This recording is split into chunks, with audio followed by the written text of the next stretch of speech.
Hello. Yeah, there. Mark Winchester. How are you today? I'm doing great. Good. Good morning, Jasmine, Mark, Lloyd, Vince, all of you. Thank you for joining. Yes, thank you. So excited to be here and have you and the SBA here too, Mark. Thank you so much.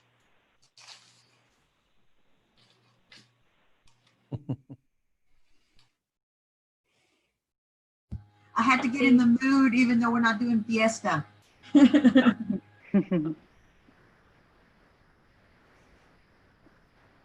going to wait a little bit before we get started.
Welcome everyone to our webinar Wednesdays. Before we get started, I just want to say a brief disclaimer that we're not by all means providing any financial recommendations or providing any financial aid through these webinars. We're just providing resources and information to help our small business owners. So I just wanted to say that before we get started, and thank you all for joining us, for joining the Maestro Center, for joining all of the organizations represented today in this webinar, and we're going to get started in a little bit.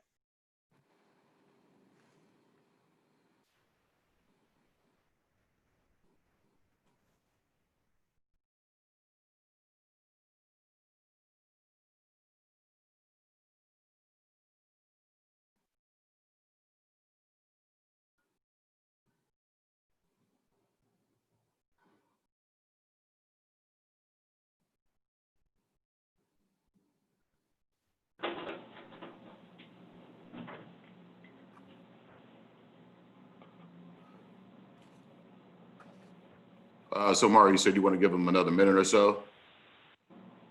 Yeah, or if you're ready, we can go ahead and get started, Lloyd. Up to you.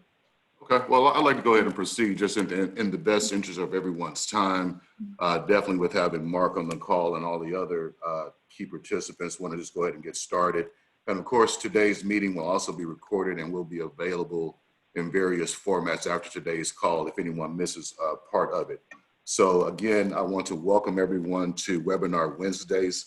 My name is Lloyd Wright. I am the director of the Prairie View A&M University Small Business Development Center that serves Waller and Grimes County. Before we get into the meat of the presentation today, just wanted to go over a few housekeeping items as it relates to what we're going to discuss. So of course, the purpose of today's call is really to provide business owners and others in the community about the most accurate information as it relates to the Paycheck Protection Program and the EIDL loan program and any other services that the SBA may be able to provide during this current pandemic. There are a number of key participants and players that have come together today from various organizations to put this together for you. However, we definitely want to take the time before we go any further to recognize our major sponsor, which is HEB. HEB was really proactive in reaching out to us from their supplier diversity department so that they can provide their suppliers with the most timely and relevant and accurate information as it relates to stimulus release for their businesses.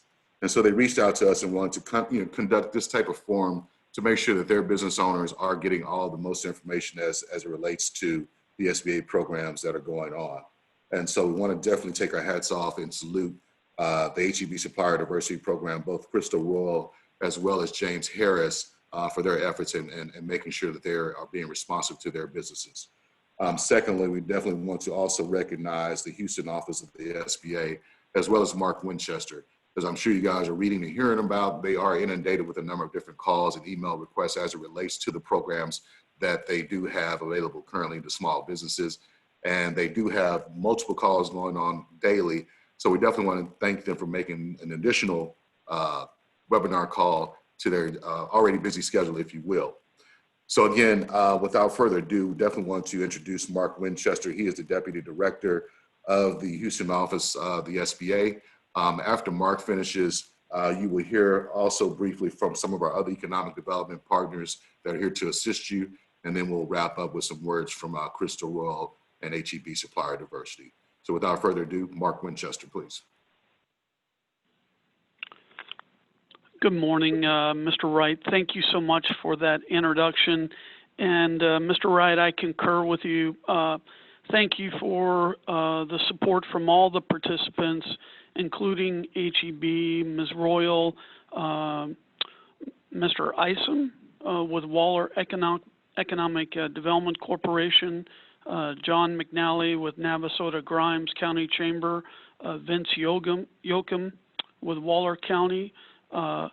Zavala with Maestro, and Mr. Ruben Lopez with the UT San Antonio SBDC.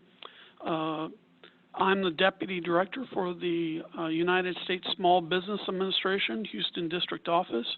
I represent on behalf of Mr. Tim Jeffcoat, the District Director here in Houston, and also the Houston District Office team. Next slide, please. Today, what we'd like to talk about is non-monetary assistance from SBA and our partners, financial assistance from the United States Small Business Administration, and additional resources. I will point out to you these slides are available at sba.gov/tx/Houston. And if you're wanting additional information from our main website, you can go to www.sba.gov/disaster. Next slide, please. Non-monetary assistance. You know, when we're on this call and we're sharing to our 32 counties here in Houston, we emphasize the SBA resource partners. And for our 32 county region, that includes the Texas Gulf Coast SBDC, SCORE Mentors, and the WBEA. And I noticed on today's call that you had the ASBDC in the flyer, and then also the South and West Texas border region. I used to be part of the South and West Texas SBDC region. I was an SBDC counselor down in the Rio Grande Valley for 8 years. So I shout out also to the San Antonio SBDC. And for those that are in earshot of the San Antonio SBDC, you can also visit them at sbdc.org. And like the Texas Gulf Coast, these are full-time staff that deliver one-on-one business counseling, and it's at no cost to you. You'll also want to take advantage of the SCORE Mentors. There are over 11,000 SCORE mentors across the country, and they provide mentorship. If you do not have a business mentor, then the first place that I would recommend that you take a look is with our SCORE mentors. They're subject matter experts. They can give you advice regarding accounting, marketing, sales, branding. They are subject matter experts also in 63 NAICS codes. These are industries. We also have the Women's Business Center, the WBEA Women's Business Center here in Houston, and I believe San Antonio also has a WBC as well. And they can provide a range of services from cash flow to messaging, import, exporting, supply chain management, strategic planning, and planning for further disasters. Next slide, please. The local contact information here, we have the SPDC and their website, the WBC, the Houston score, and I also recommend that you consider visiting your local SBA district office. And I'll share this, whether you're in our 32 county region or whether you're in the South and West Texas SPDC region or part of the San Antonio SBA district office, all you have to do is go to www.sba.gov/local assistance, type in your zip code, and it will show you the nearest SPDC, the nearest score, the nearest WBC, and also your local SBA district office. And whether it is San Antonio or Houston, you'll want to sign up for our email updates and also follow us on Twitter. Next slide, please. Now I'd like to talk about financial assistance from the United States Small Business Administration. The CARES Act. I want to let you know that the CARES Act was officially signed into law on March 27th. SBA policy regarding the CARES Act was issued on April 2nd. I highly recommend that you read the act. As an SBA district office, we cannot offer legal interpretation of the act. We cannot comment on portions of the act unrelated to SBA. The complete CARES Act can be found at congress.gov/bill 116th Congress, bill number 748. Next slide, please. Want to point out to you there are portions of the CARES Act, obviously, that are relevant to SBA. And this include Section 1102, Paycheck Protection Program, and also 1110, Emergency Idle Grants. Next slide, please. SBA debt relief. Want to point out to you that if you currently have a 7A, a 504, or microloan, you can request deferment up to 6 months. Now on the 7A, it may be up to 90 days depending on whether your 7A loan was sold to the secondary market. Also, if as a 7A borrower you currently have a loan, you can request debt relief, and that debt relief can include SBA paying principal and interest for 6 months beginning within 30 days of the next payment after March 27th, 2020. Now, there may be some of you on the call that may have an existing disaster loan. We had Hurricane Harvey.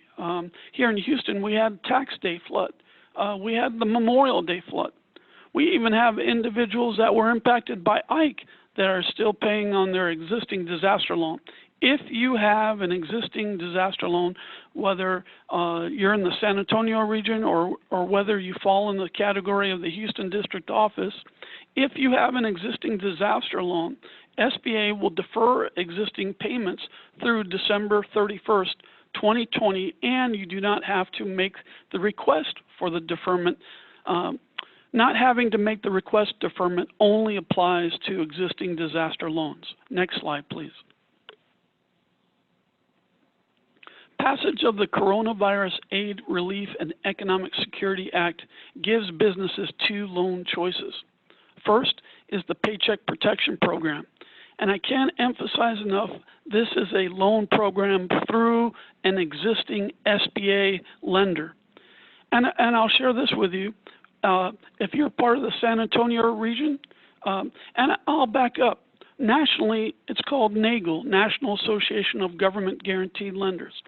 If you fall within earshot of San Antonio, they have an organization called CTAGLE, Central Texas Association of Government Guaranteed Lenders. And if you're part of SBA's 32 county region, we have HAGLE, the Houston Association of Government Guaranteed Lenders.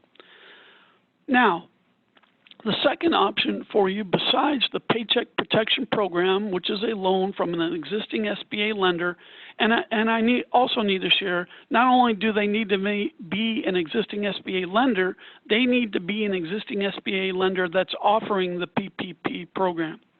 The other program is the Economic Injury Disaster Loan, also known as EIDL. This is a loan directly from SBA. So PPP, your local SBA lender participating in the PPP. The Economic Injury Disaster Loan, that is through the Office of Disaster Assistance, and it's online. You also need to be an affected business, a business impacted by the coronavirus, and you need to be an eligible business, which includes meeting SBA size standards. Next slide, please. Eligibility update. There's been an update that includes faith-based organizations.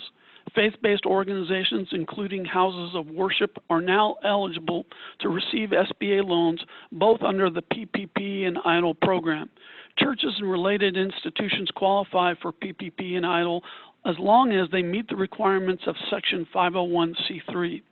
Organizations also must be small. If in doubt, check SBA size standard. And there's that link there. You can also write down www.sba.gov/size. Next slide, please. There's also been an eligibility update on farm/ranches. Agricultural producers, farmers, and ranchers with 500 or fewer employees whose principal place of residence is in the United States are eligible. Farms are eligible if the farm has 500 or less employees, or it fits within the revenue-based size standard, which is an average annual receipts of $1 million. Additionally, farms can qualify for PPP if it meets SBA's alternative size standard. The alternative size standard is currently 1, a maximum net worth of the business not more than $15 million, and 2, the average net income, federal income taxes of the business for the 2 fiscal years before the date of the application, not more than $5 million. Next slide, please. Now I want to talk to you about economic injury disaster loans. And here's the following information. It is up to $2 million. No payments for 12 months. 3 3/4 interest rate for small businesses. 2 3/4 interest rate for private nonprofits. Long-term repayments up to 30 years. Small businesses, small ag cooperatives, private nonprofits are eligible. May be used for fixed debts, payroll, accounts payable, and other bills affected by the disaster. It may be approved solely on the applicant credit score. Next slide, please. Additional EIDL details. There's no cost to apply, no obligation to take the loan if offered. Amount is determined by SBA from your information. Existing SBA disaster or business loans do not make you ineligible. Personal guarantee requirements, none if loan is under $200,000. If over $200,000, then the guarantee from all 20% owners who have an interest in the company. Collateral, if over $25,000, EIDLs require collateral. SBA will not decline for lack of collateral, but requires the pledge of what is available. And it does not require primary residence in Texas. Next slide, please. CARES Act EIDL grant. This is an advance. It is available through December 31st. It is up to $10,000. Eligibility determined by self-certification. Payment should occur within 3 days. Repayment is not required if subsequently denied a loan. Advance may be used for any purpose described. Paid employee sick leave, payroll to retain employees, increased cost to obtain materials, rent or mortgage payments, obligations that cannot be met due to revenue losses. An applicant, note, an applicant may receive an EIDL loan and a PPP as long as the costs being paid with each are different. No double dipping. Next slide, please. How to apply. For the COVID-19 disaster, everything is online. It works with iPhone with Safari, Chrome on Android, And for PC, works best with Internet Explorer or Microsoft Edge. The website for applying is IDLE, is www.sba.gov/disaster, then click on Apply. You may also contact the SBA Disaster Customer Service at 800-659-2955 or email at disastercustomerservice@sba.gov, and for the hearing impaired, 800-877-8339. Next slide, please. Now, I want to let you know that in regards to the EIDL, the Economic Injury Disaster Loan, the application was actually streamlined. It is now known as the Disaster Loan Assistance, and there are 5 steps: disclosure, business information, business owner information, additional information, and summary. Next slide, please. Eligibility. You must choose one of these categories, from businesses with no more than 500 employees all the way to those private nonprofit organizations that are non-governmental agency and fall into the category of 501c, D, or E. Next slide, please. Note here that you must review and check all of the following, and that includes including applicant that is not engaged in illegal activity, to applicant cannot be a state, local, or municipal government entity and cannot be a member of Congress. You want to make sure that you take the time to review each one of these items and that you're able to check all of the following. Next slide, please. Business information. Before I elaborate further on this business information page, I need to make clear everything that is in red, everything that has a red asterisk, you want to take the time to answer, and you want to answer completely. Likewise, when you do answer, when you put the when you insert the information into the business information page on the DLA, when that information is correctly accepted, it will change from red to green. Let me repeat that. You want to complete each row. You want to be accurate in that information. And when the business information page has accepted your information, you will know that it's correct because the bar will change from red to green. And then when all the information is accepted, there'll be a little bar at the bottom of the business information page that it will have next. And when the information has been accepted as correct, you can click next. And if you can't click next, then you need to work on one of those items that is still in red. Next slide, please. Business information also. And I apologize, can you, I highlighted some important information. Can you go back one page? I apologize. I just wanted to point out some additional information here. You can be a business, you can be a sole proprietorship. You'll want to indicate your organizational structure. You can be a nonprofit, franchise. You want to list your gross revenues.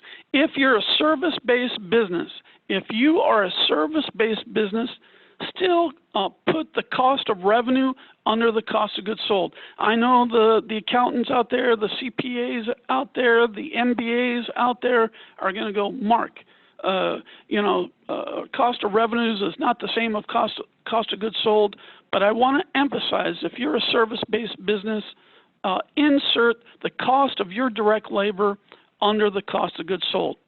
Now, if you are let's say you own rental property and you've been impacted by COVID-19 due to lost rents, you too can claim those lost rents, including residential and commercial, and it would be in that third row there.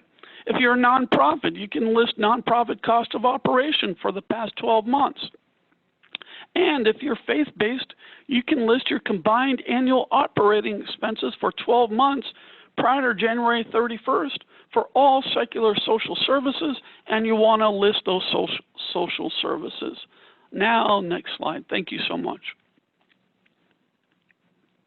This is a continuation of business information. I do want to point out at the top that if you've received compensation from an other source as a result of the disaster, you want to indicate what that compensation amount is and also a brief description. Now, this business information, you do need to include your business address information and business phone information, email, date of business, current ownership, business activity, and number of employees. It's critical. I can't emphasize enough, it's critical that you put number of employees, and if you're a sole proprietorship, please include at a minimum yourself in there under number of employees. Next slide, please. Owner information. Now, there's a bar at the top, and it's in blue. And, you know, if you're like me, you're going to jump into the bars that are red and they're asterisk, and you want to fill out that information. But guess what? If you don't select either yes or no under business owned by a business entity, you won't be able to proceed to the next page.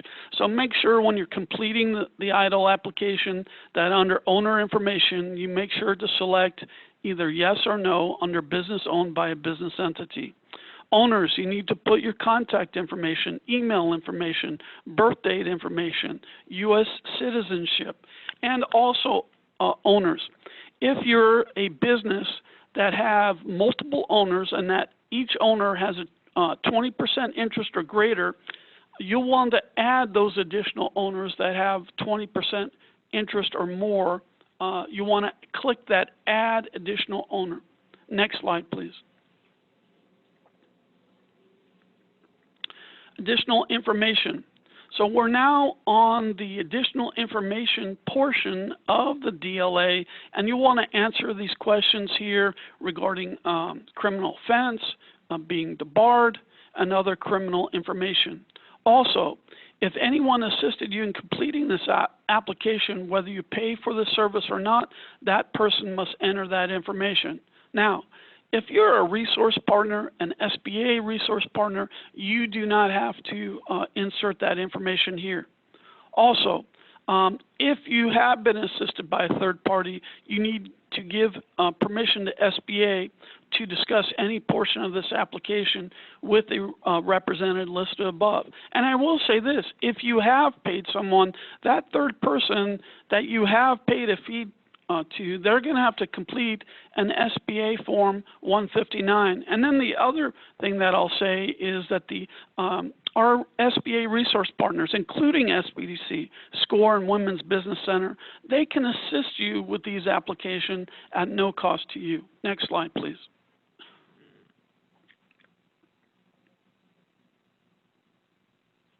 Additional information, page 2. This is critical. This is a very important part of the EIDL application. What's at the top of this page? There's a little toggle switch that says, I would like to be considered for an advance up to $10,000. Now, this is where I mentioned earlier about the advance. It is up to $10,000. Want to mention to you or share with you that for the advance, there is a formula or calculation on how that $10,000 up to $10,000 is determined. It is $1,000 for each employee up to 10 employees.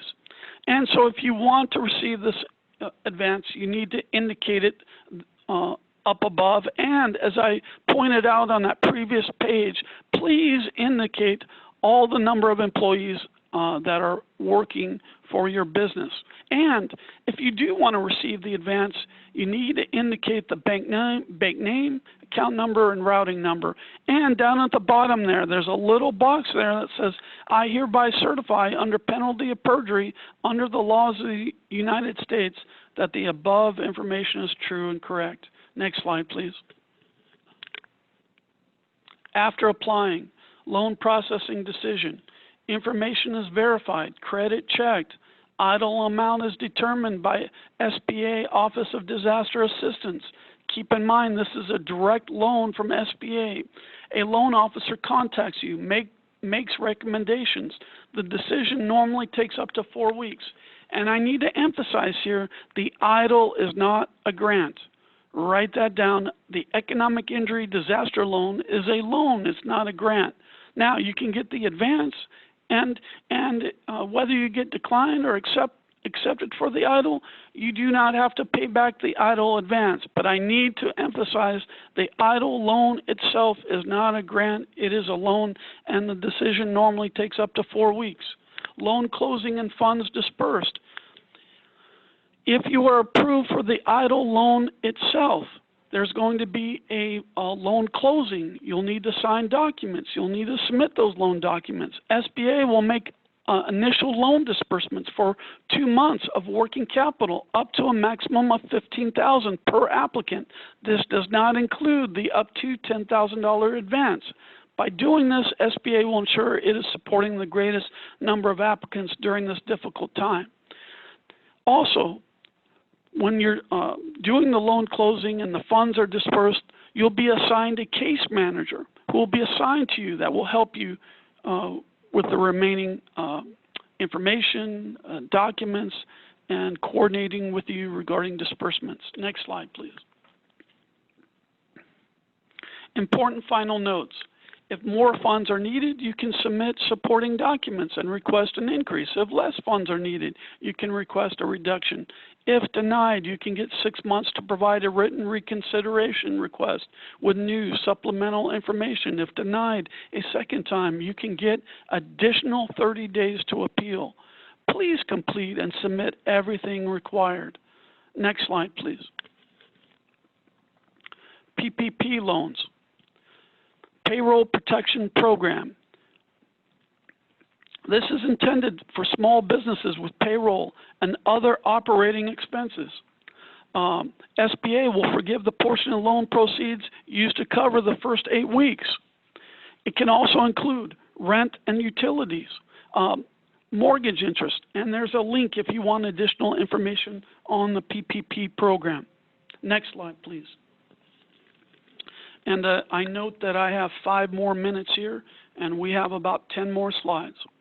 Eligibility, small businesses affected by COVID with less than 500 employees, including sole proprietorships, independent contractors, self-employed persons, private nonprofits, 501c19 veteran organizations. Certain businesses may have more than 500 employees if they meet SBA size standards. And for those of you listening in the hospitality and food industry with more than 1 location, if you fall under hospitality and food industry and you have more than 1 location, you could be eligible at the store and location level if store employs less than 500 workers. This means each store location could be eligible. Next slide, please. Loan details. You have a maturity up to 2 years. Interest rate is 1%. Keep in mind the EIDL, the interest, what did I say the interest rate on the EIDL loan for small business? 3 3/4% interest rate. What did I say the interest rate for nonprofits for EIDL? 2 3/4% interest rate. What is the payment deferment on the PPP? 6 months. No collateral, no personal guarantee. For those of you who are familiar with SBA, there are collateral requirements. And there are personal guarantee requirements. But for this PPP, there's no collateral, no personal guarantee required. Also, in addition to that, this loan is 100% guaranteed by SBA. Forgiveness is based on employer maintaining or quickly rehiring employees and maintaining salary levels. Reduced if full-time headcount declines or if salary and wages decrease.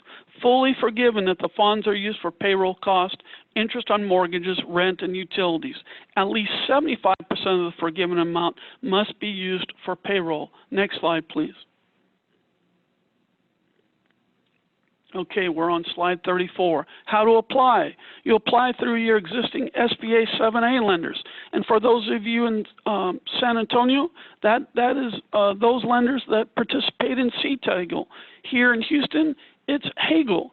And keep in mind, it's those associated government guaranteed lenders who are willing to participate in the PPP program. These lenders have begun processing since April 3rd. And check with your existing lender. The list of SBA lenders for us here in Houston is sba.gov/tx/Houston.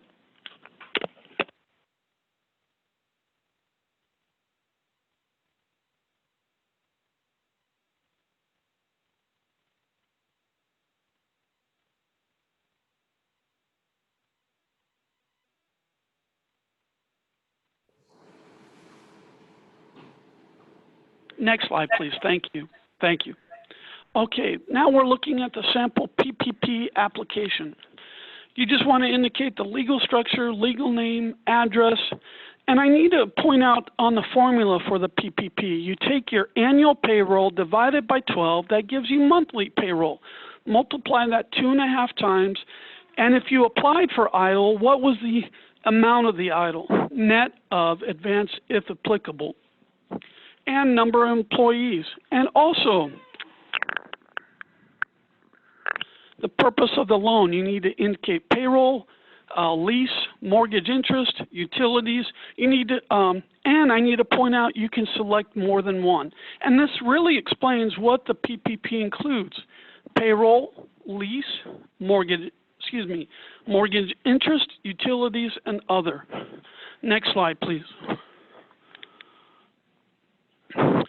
Each owner that has an interest of 20% or more needs to be included on the application, and you need to answer these questions. And if questions 1 or 2 or below are answered, then the loan will not be approved. Next slide, please. And looks like we have 1 more minute here. We have about 4 more slides. PPP application 3 of 5. You need to answer these questions, and these are important, including each owner who has an interest of 20% or more. And once again, these questions include criminal information, felony information, whether judgments have been made. And then you'll, want to point out question number 7. Previously on the PPP, it indicated that you needed to be you needed to indicate as owner whether or not you were a U.S. citizen. This has changed. You only need to report whether or not all employees have a principal place of interest in the United States, and that these employees of the applicant included in the applicant's payroll calculation. Question number 8, is the applicant a franchise that is listed in the SBA franchise directory? Next slide, please. And it's 11:35, but we just have 3 more slides to go. This slide and the next slide, you need to review this in detail. You are making certifications and authorizations to the local lender that you're applying with that's participating in the PPP program. Next slide.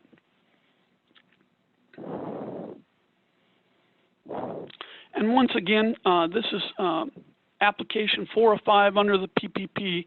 This is just additional information that you're attesting to, that you're authorizing as applicant, and that you're signing off on.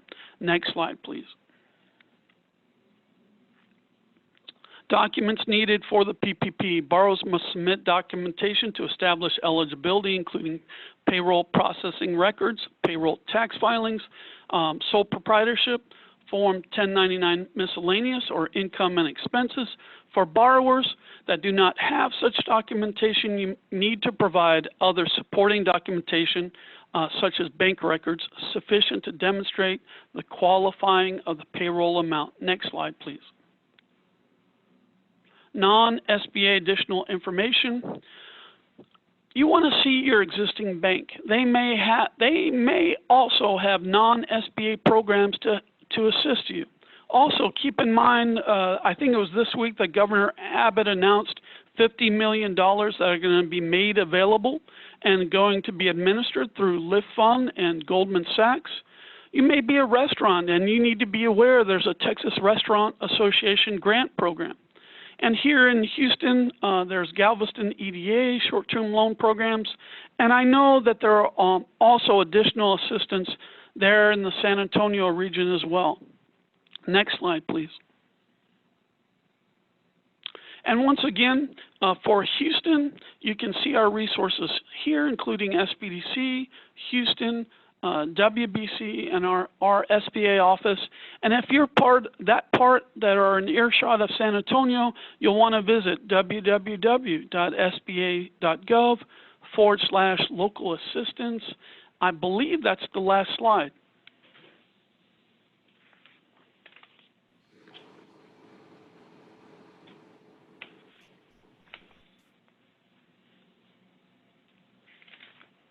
And I'll turn it over either to Mr. Wright or to Ms. Royal.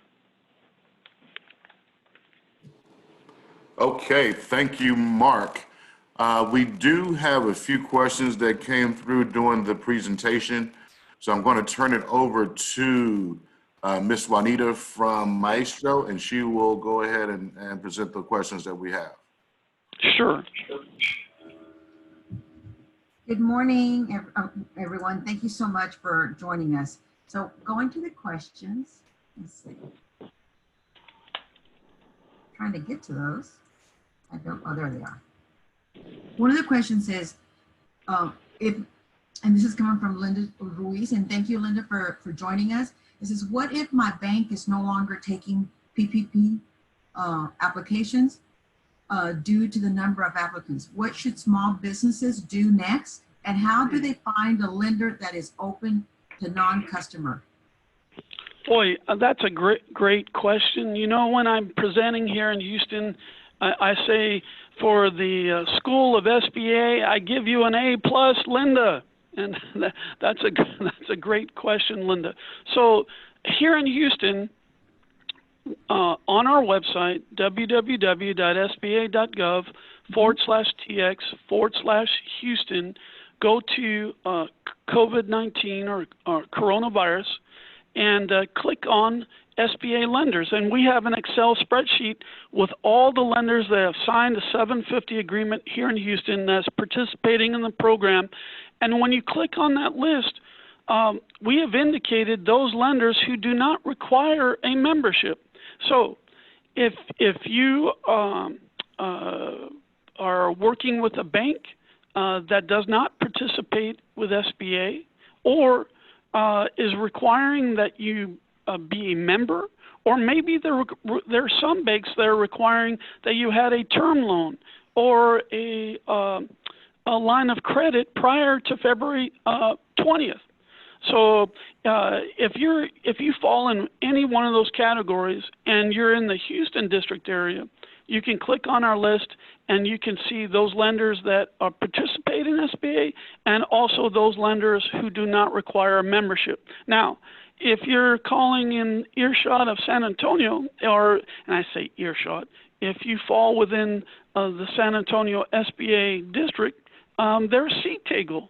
And I know that CTAGL has a member directory, and you can review that directory. And you'll want to visit that directory and confirm whether they're participating with PPP and whether or not they require membership. And Linda, I hope I answered that question. Wonderful. So let's go through some of the common questions that are being asked, and you answered it already as far as what our banks are offering as far as PPP loans. And as you can see up here, it says many of the SBA lenders in Houston have already started, but also in San Antonio. And thank you so much for bringing this in from Houston and partnering up with us. But the other, Linda, did we answer your question? I hope we did. The other thing too is, you know, some of the credit unions and banks and financial institutions are no longer accepting applications. And I know that we're referring them back to some of the other resources. At this time, Mark, do you have any other recommendations that they can do to be able to be better prepared when they are approaching maybe the LIFT fund or other resources that you've actually provided? Boy, excellent question. I give you an A+ from the School of SBA, and I appreciate you bringing up the slide on common questions. And so I mentioned to you about our website, about our list of PPP loans, and you know what? If you can go to the next slide, please. And this is an important point that I want to point out.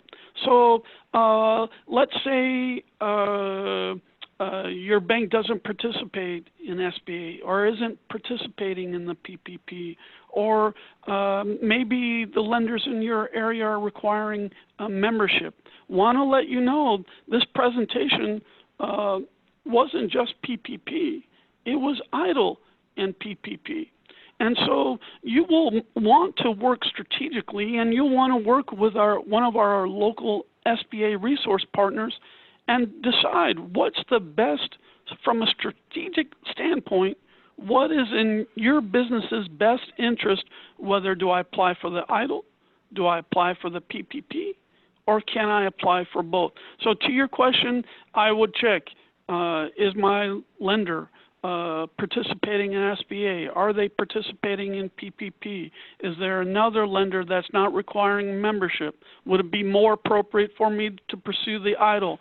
And what other resources are out there, including such as Lift Fund with the $50 million that is being administered through Lift Fund and also the Goldman Sachs. I'll share this with you also. Here in Houston, Harris County had a program for small businesses, another resource for those businesses impacted by the coronavirus. So you want to do your due diligence.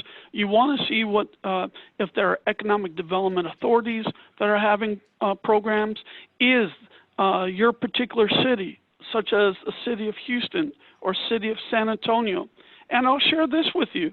With Hurricane Harvey, FEMA initiated, it's called Texas Void, Volunteer Organizations Active in Disaster, VOAD. And you'll want to see, visit the Texas Void, see who are the Texas Void organizations, and to see if they have additional resources. And I hope I answered that question. Absolutely. And it sounds like a lot of people are actually getting appreciating that. Now, one of the other questions that we have already is, and if you'll look at to the bottom on the common questions, I have already submitted an EID or an EIDL application, but did not get the advancement. The other question attached to this one is, and as you can see the answer on here is, if you've applied for the EIDL application and the investment, but there was a mistake on the application and they were told to reapply, do they go back in and cancel the first application so it doesn't delay it, or is it going to cause conflict? Mark? Excellent question.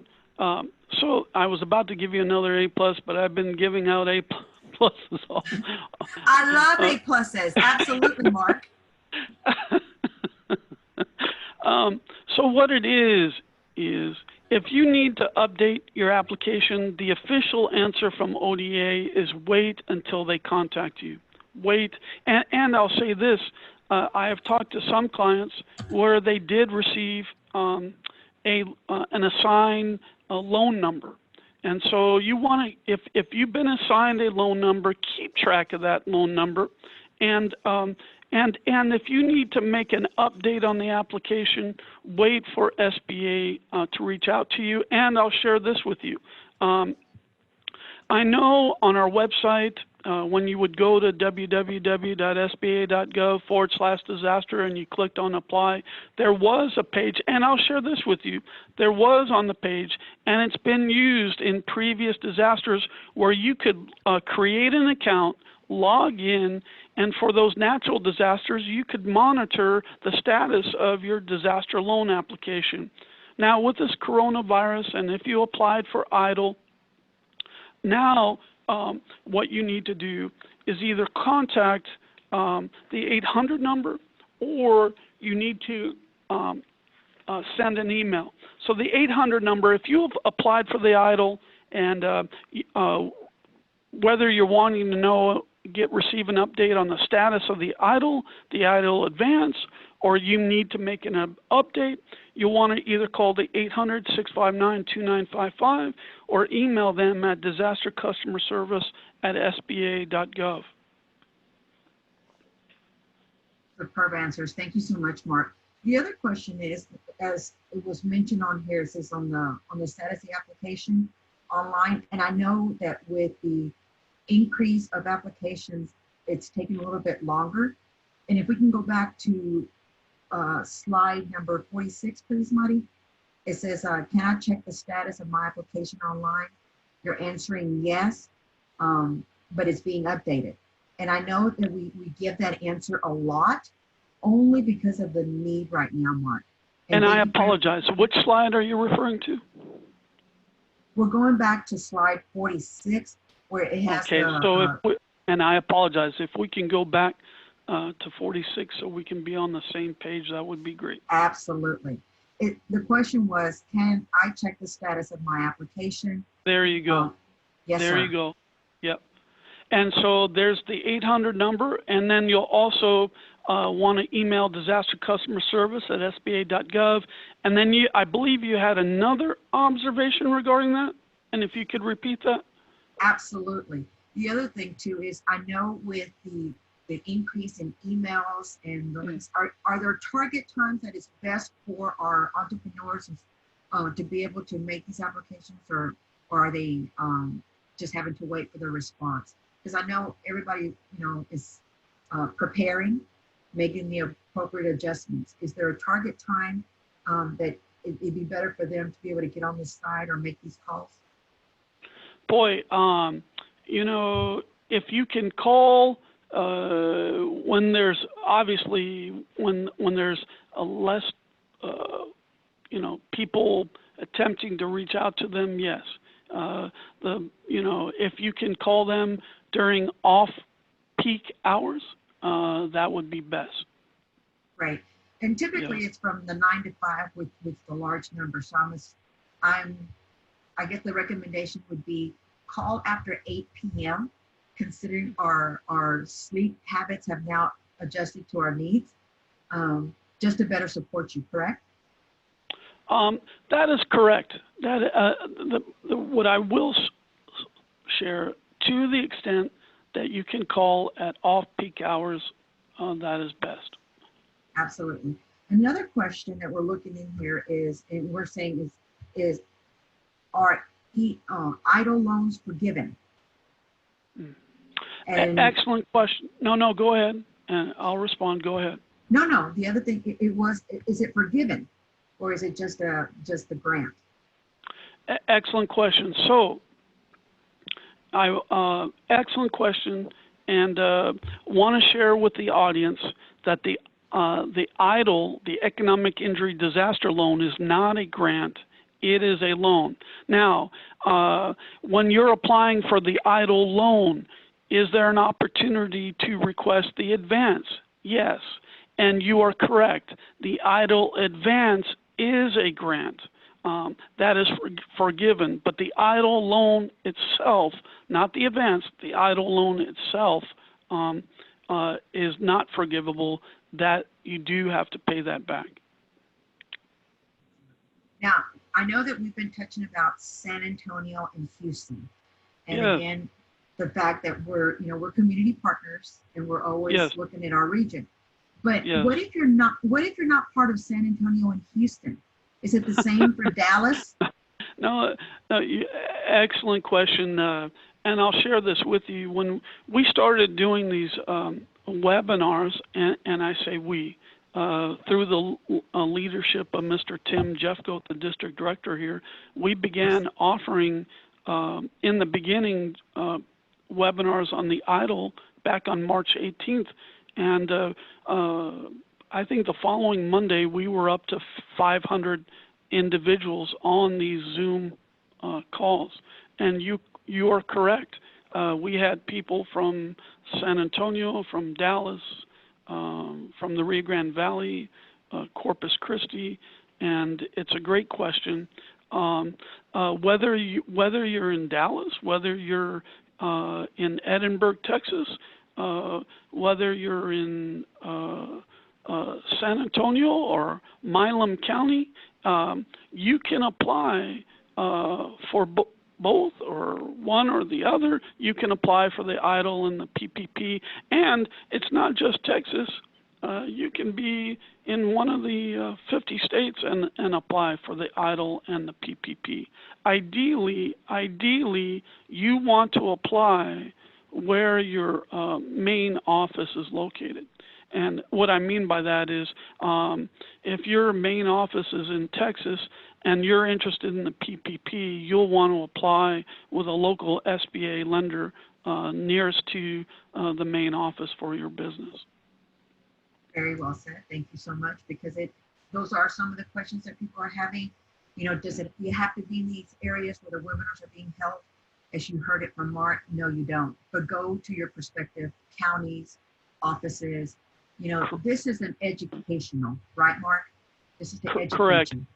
You are correct. And if you're outside of the San Antonio district, Houston district, you'll want to go to sba.gov /local assistance to find your local SBA office, your local SBDC, SCORE, and Women's Business Center. Now, I just do want to stress this. If you want some more information about what's being presented, please reach out to the sponsors, because HEB and all of our sponsors are making this available as a recording. Just do want to emphasize that.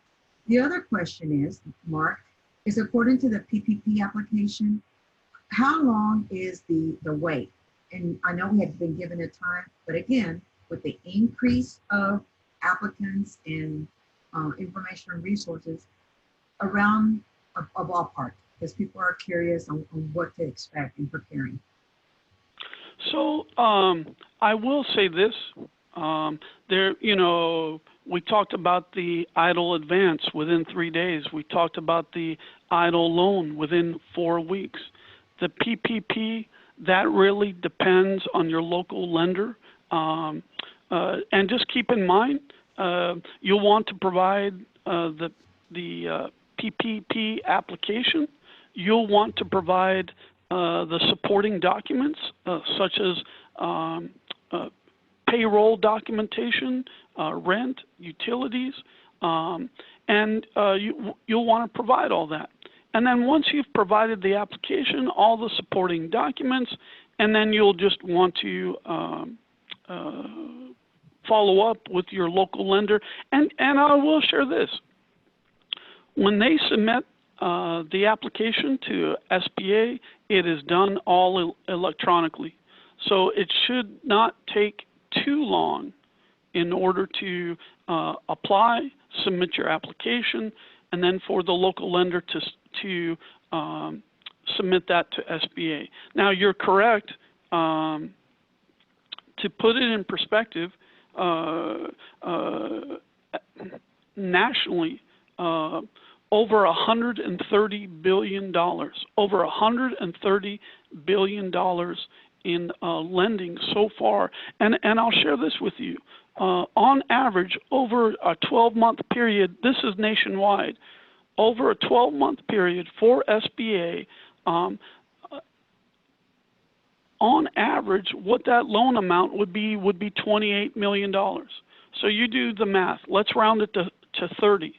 And you divide 30 into $130 billion, and you can see that it's over what we would normally do in a 12-month period. The lenders have done 4 times that in less than a 2-week period. And so that gives you the scale of the number of loans that are being processed. So please keep that in mind also. Now, for the other question, if you look on the screen right now, is I've already submitted my EIDL application, but did not get the advance. But didn't get the advance. Boy, then you need to follow up. Let me rephrase that. What I would recommend is that you follow up with the 800 number 659-2955, and also follow up with the disaster customer service. And I would detail, include in there the date that you applied, and I would provide documentations, the dates that you had followed up regarding the application. And also keep in mind, this was as of either Thursday or Friday of last week. the indication that we were getting from ODA were those that applied for the EIDL, they were going to be receiving their EIDL advance very shortly. So I would,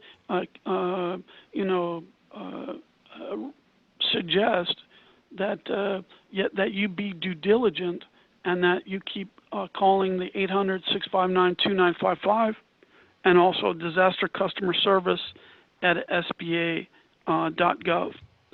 And I will share this. You'll also want to check your bank account, the bank account that you indicated on the EIDL loan and the EIDL advance, because when you receive the EIDL advance, it's going to be deposited into your bank account, and you will not, what we've been informed by ODA is the timing of notification, you will not receive communication that, check your bank account. You'll need to do that. You'll need to be monitoring your bank account that you've provided to SBA for the EIDL application. And then what will receive notification for is regarding the EIDL loan itself, and you'll want to be monitoring that as well. And I hope I've answered your question. You have, Mark. Mark, that's been wonderful. Now, the questions that are coming in are definitely something that we all are having on mind, and that's the opportunity to be able to answer it. Mark, Sure. Thank you so much for presenting for us and providing us the information. But let's go to, at this time, on how to become a supplier for HEB. Because in having the forward thinking to be able to extend that opportunity, as well as opening up to all of our communities, not just here in San Antonio and Houston, but throughout the state of Texas. So at this time, before we head there, Mark, let's take a time real quick to thank Mark for his time and his presentation. His schedule is very busy, and at this point, Mark, if you need to drop off, we totally understand, but definitely want to thank you for taking some time out to speak with us on today. Absolutely, Lloyd. Thank you for reminding about this. And his time is very valuable. So thanks again, Mark, and then we can go ahead and proceed with the rest. I just wanted to let Mark know that we really appreciate him, and if he needs to go ahead to proceed with other SBA-related business, we totally understand. Of course. Thank you so much, Mark. And if you allow me, I will proceed with your exact same presentation in Spanish. After we're done with the English presentation, I'll share the information you just shared in Spanish. I made the translations, and I just wanted to make you aware of that. And thank you so much for your time and dedication to the small business community. Okay, yeah, he may have dropped off. You may have. Let's go ahead and proceed. As always, who is not familiar with HEB, one of our biggest supporters, as well as not just locally in Houston and San Antonio, but throughout the state of Texas and beyond. At this time, I'd love to be able to present Crystal from HEB. I am here. Hello, everyone. And first, I want to thank everyone that joined the call. Mark, amazing information to all of the SBDCs that are online, to all of the economic centers that are online. Thank you for your support and thank you for your work.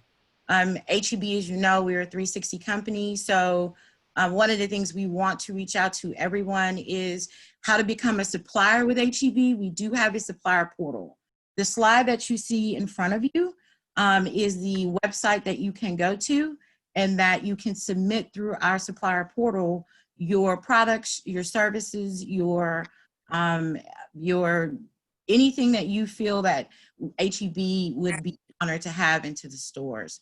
So again, the slide before you is supplier.heb.com. Click on where it says red and become a supplier, and it'll open up a portal for you that will show you and guide you through how to submit your information for HEB. If we can go to the next slide, we have something that is also called Quest for Texas Best. And in Texas, we know about this, but we don't just look for people that are in Texas. We also look for anyone that has this beautiful, beautiful product or service or any type of non-food as well as food for our Quest for Texas Best.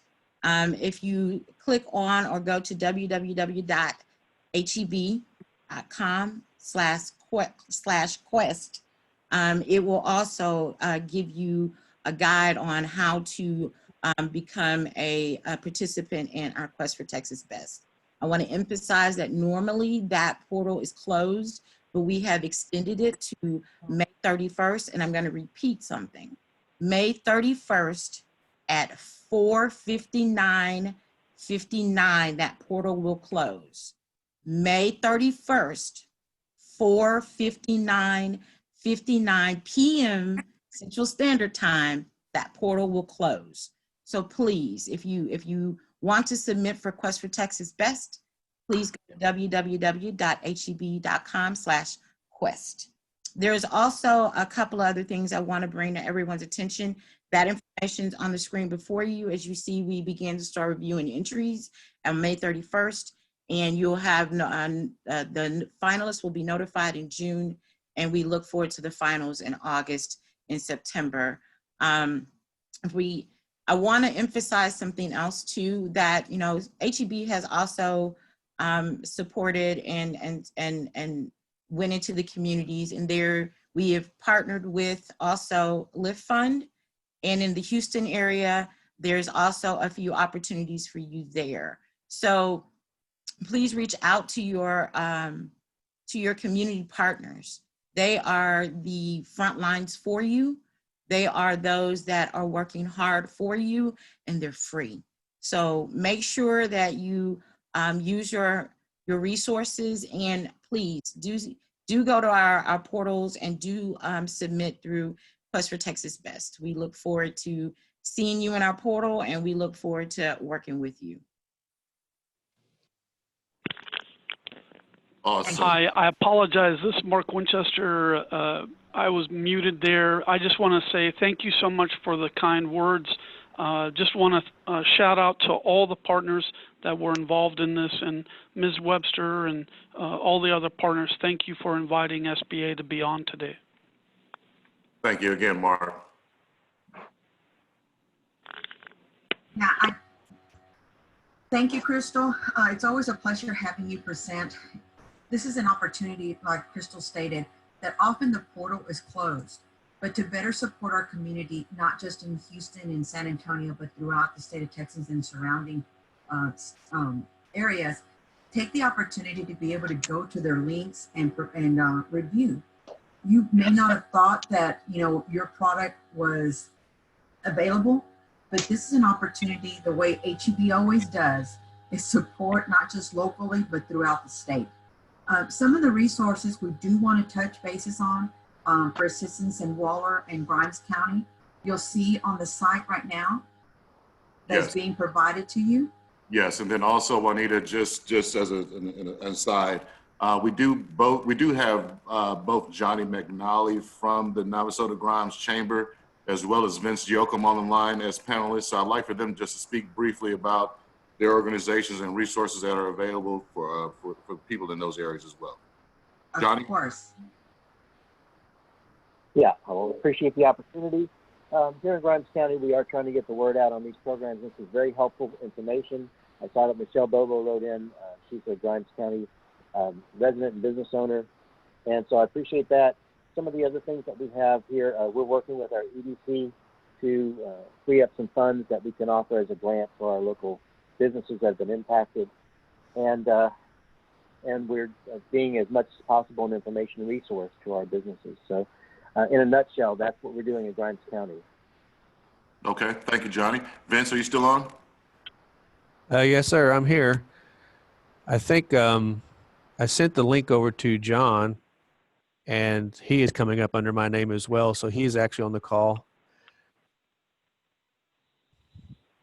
Okay, Vince, go ahead and tell us about the partnership, and then we'll move on to John. I apologize for that. Yeah, no problem. That's I just forwarded him the link because he needed the link for that, but not a problem. Again, thanks for the opportunity, and thanks for everybody from the SBA for helping our small business community, especially throughout Texas. Our organization is devoted to supporting business development and particularly marketing the county and also attracting businesses to the area. Many of you may have known some of the recent projects we've done, such as the Amazon deal, Ross, and some of the others. I run basically the projects in the unincorporated area, and part of our mission is to bring in the best possible opportunities to the community, and hopefully by attracting some of these larger companies, we're also providing opportunities for the small businesses. In light of the COVID-19 issues and things that we're facing currently right now, we are doing our best to reach out to the small business community as well in support of the SBDC here under Prairie View, and do whatever we can to partner. So in the short term, we're going to be here as a resource for the COVID-19, and long term, we've been here for 17 years, continue to serve not only the small business community, but the county in general. Awesome. Thank you, Vince. And then we also have John Ison with the City of Waller Economic Development Corp. John? Thank you, Lloyd. Yeah, we're with the City of Waller, EDC. We've been pushing out information through our Facebook page and business email list and things like that for local businesses, including many have been mentioned here, the PPP, the EIDL, the Texas Restaurant Association grant. There's also a Texas Women's University woman-owned businesses grant for $10,000 that has been publicized as well, along with the Goldman Sachs and Lift Fund grants. I'd like to also mention the Harris County Loan Program real quickly. I'm a board member on the HGAC Local Development Corporation, and that's group's been tasked with administering that loan. Harris County offered a $10 million loan pool with $25,000 max loans, 0% loans that are forgivable. That was approved Tuesday last week by Harris County Commissioners Courts. They opened the applications on Thursday at noon and had to suspend by Friday at 5:45 because they already had set applications from over 7,000 businesses in Harris County, with a total of 152 million in requests for the 10 million that was available. So wow, that's an indication of the overwhelming need that's out there. Our EDC board has discussed possible grants and loans for local businesses in the City of Waller, and right now we're assessing to see who among our local businesses are benefiting from the PPP, the EIDL, and the Harris County programs, and then determine where we can help the most at that point. So that's where we are with the City of Waller right now. Sure. Thank you, John. And then lastly, again, my name is Lloyd Wright. I am the director of the Prairie View A&M University Small Business Development Center. And for all intent and purposes, the SBDCs, we function as the arms and the legs, if you will, of the SBA. So if you are a business owner, or if you know business owners that are applying for the PPP or the EIDL loan programs, they have questions, they're having issues, need to find banks, or they have needs for assistance in preparing the loan packaging, financial analysis, wherever it may be, anything associated with the SBA loan programs, we are here to assist those businesses in Waller and Grimes County from the Prairie View A&M University. Similarly, we do also have Mr. Ruben Lopez, who is the Assistant Director for the San Antonio SBDC, my counterpart. I'll turn it over to him to say a few words for those that are in the San Antonio area. Hi, good morning, everybody. Again, my name is Ruben Lopez, and I'm proud to represent the 14 men and women of the UTSA Small Business Development Center. Like the other SBDC centers, we provide no-cost one-on-one confidential advising. Nowadays, we're answering a lot of questions about the EIDL loans, the PPP loans. So if you live in Bexar County, or your business is in Bexar County or one of the surrounding counties, you can contact us at our phone number, 210-458-2460, or you can send us an email, sasbdc@utsa.edu. Thank you.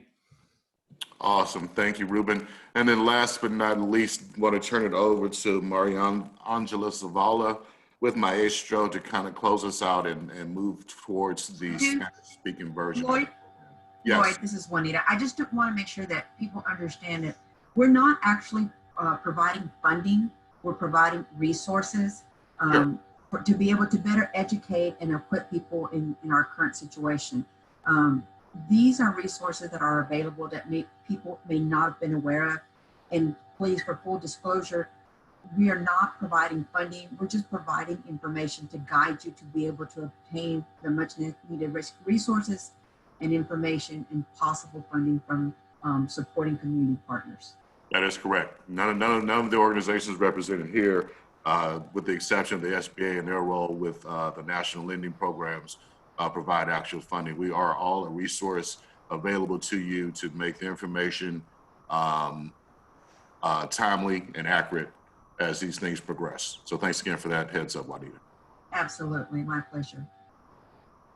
Thank you so much, Lloyd. This has been an incredible partnership, and I think all the information provided today has been valuable. And I can't stress this enough that all of these resources are available and they're for free for our business owners. So please take advantage of it. And I would like to thank Juanita for being an amazing moderator, HEB for being one of our strongest supporters. Without HEB, all of this wouldn't be possible. I want to thank all of the Houston folks joining us today. We have partners so that we can reach more individuals in our area, and hopefully we can reach all of Texas, because this information is very much needed, and we just want to be in front and provide the most accurate and true information out there currently. And I just can't thank everybody enough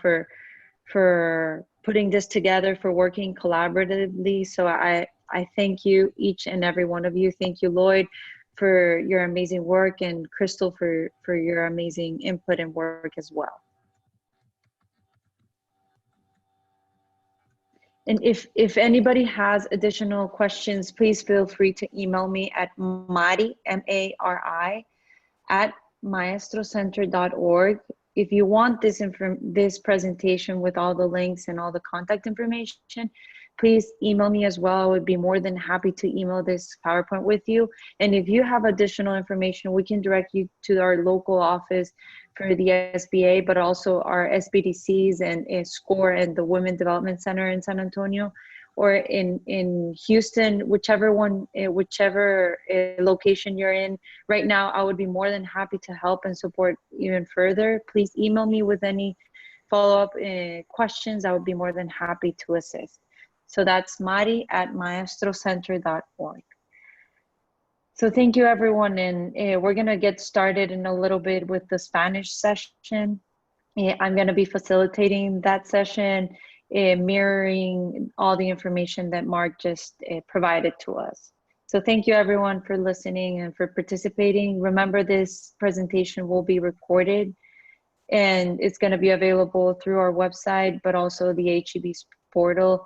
And you can, if you want the recording, you can also request for it, and we will be more than happy to share with you. Awesome. Thank you, Mari. Thanks, everyone, and we'll prepare for the Spanish version. Thanks, everyone. Bye-bye. Bye. Thank you, Mark, for your time. And I know you're really busy, but I'll make the best to represent the SBA right now in Spanish, because we really feel that there is a huge need in portraying this information in Spanish as well. So we thank you for joining us, and we're going to continue with the Spanish session in a bit. Thank you.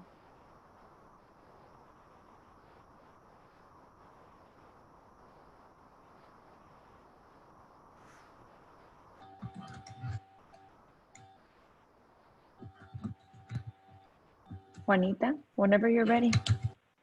Thank you, ma'am. Absolutely. And for the Spanish version, we're going to have Ruben Lopez also chime in from the SBDC here in San Antonio with the UTSA. He's going to be helping us guide us through the presentation if we have any additional questions. So thank you, Ruben, for your time and for your support. Está bien. No más que mi español no es tan bueno, so ojalá les puedo ayudar. Claro que sí. No te preocupes, Rubén. Estamos aquí para soportarte también. Y cuando tengas oportunidad, si tenemos preguntas y los puedo soportar y podemos nosotros asistir también con los respuestas que van a tener. Mari, cuando tengas oportunidad, ¿quieres comenzar? Claro que sí. Muchísimas gracias a todos los que nos acompañan esta tarde. Les quería agradecer primero a H-E-B por ser uno de nuestros supporters más grandes. Ellos, sin ellos, nada de esto podría ser posible.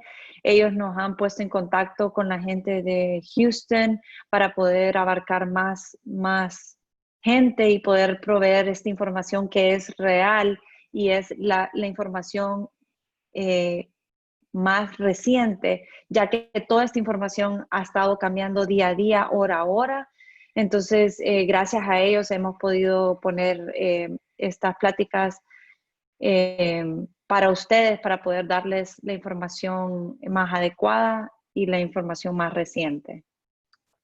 Y quería agradecer a todos nuestros patrocinadores, Wells Fargo, H-E-B, que ya lo habíamos mencionado, vía BBVA, pero también a nuestro apoyo incondicional, que es el SBDC de Prairie View, también el SBDC de University of Texas at San Antonio, el Chamber of Commerce, the West San Antonio Chamber of Commerce, North San Antonio Chamber of Commerce, the Hispanic Chamber of Commerce, and the San Antonio Chamber of Commerce, pero también las cámaras de comercio de Houston que nos han estado apoyando. Así que muchísimas gracias. Vamos a comenzar con la presentación y me disculpan, por favor, sí estoy familiarizada con la información.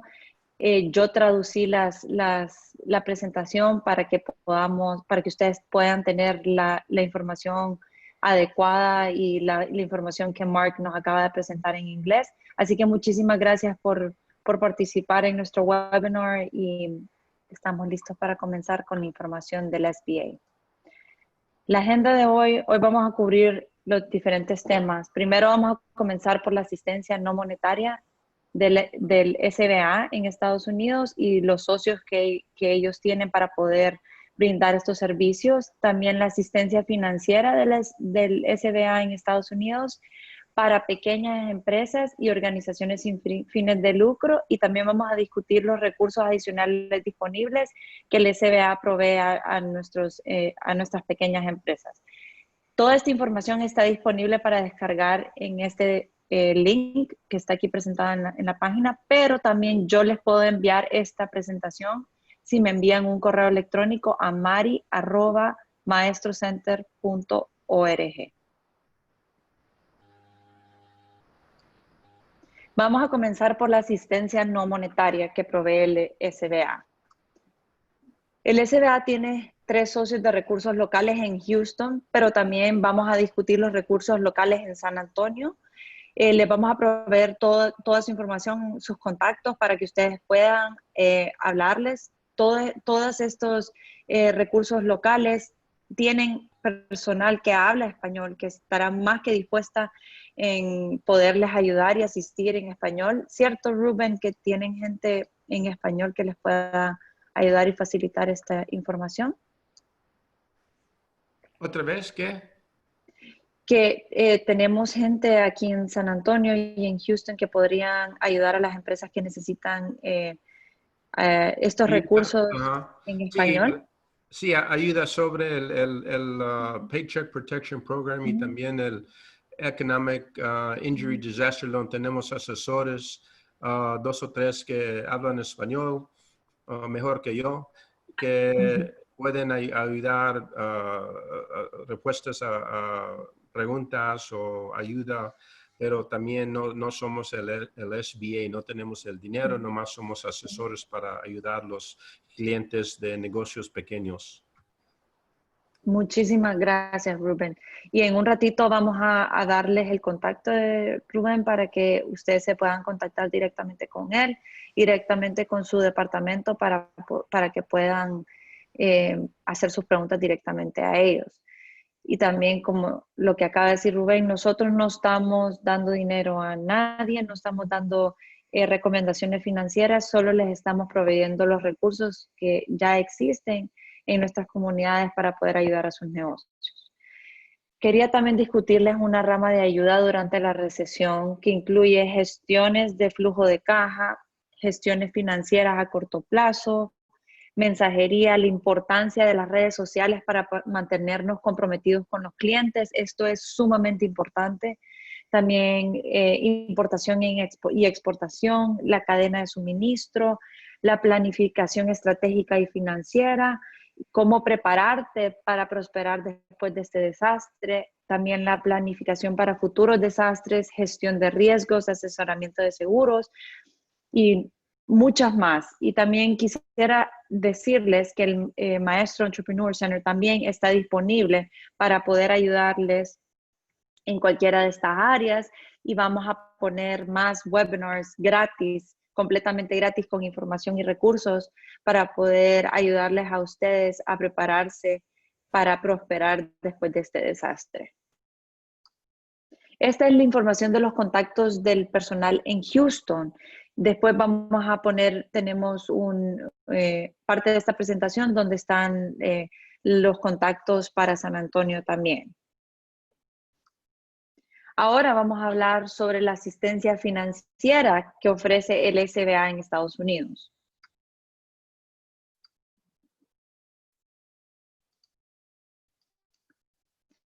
Muchos de ustedes han escuchado hablar del CARES Act que se acaba de aprobar. Fue firmado el día viernes 27 de marzo del 2020.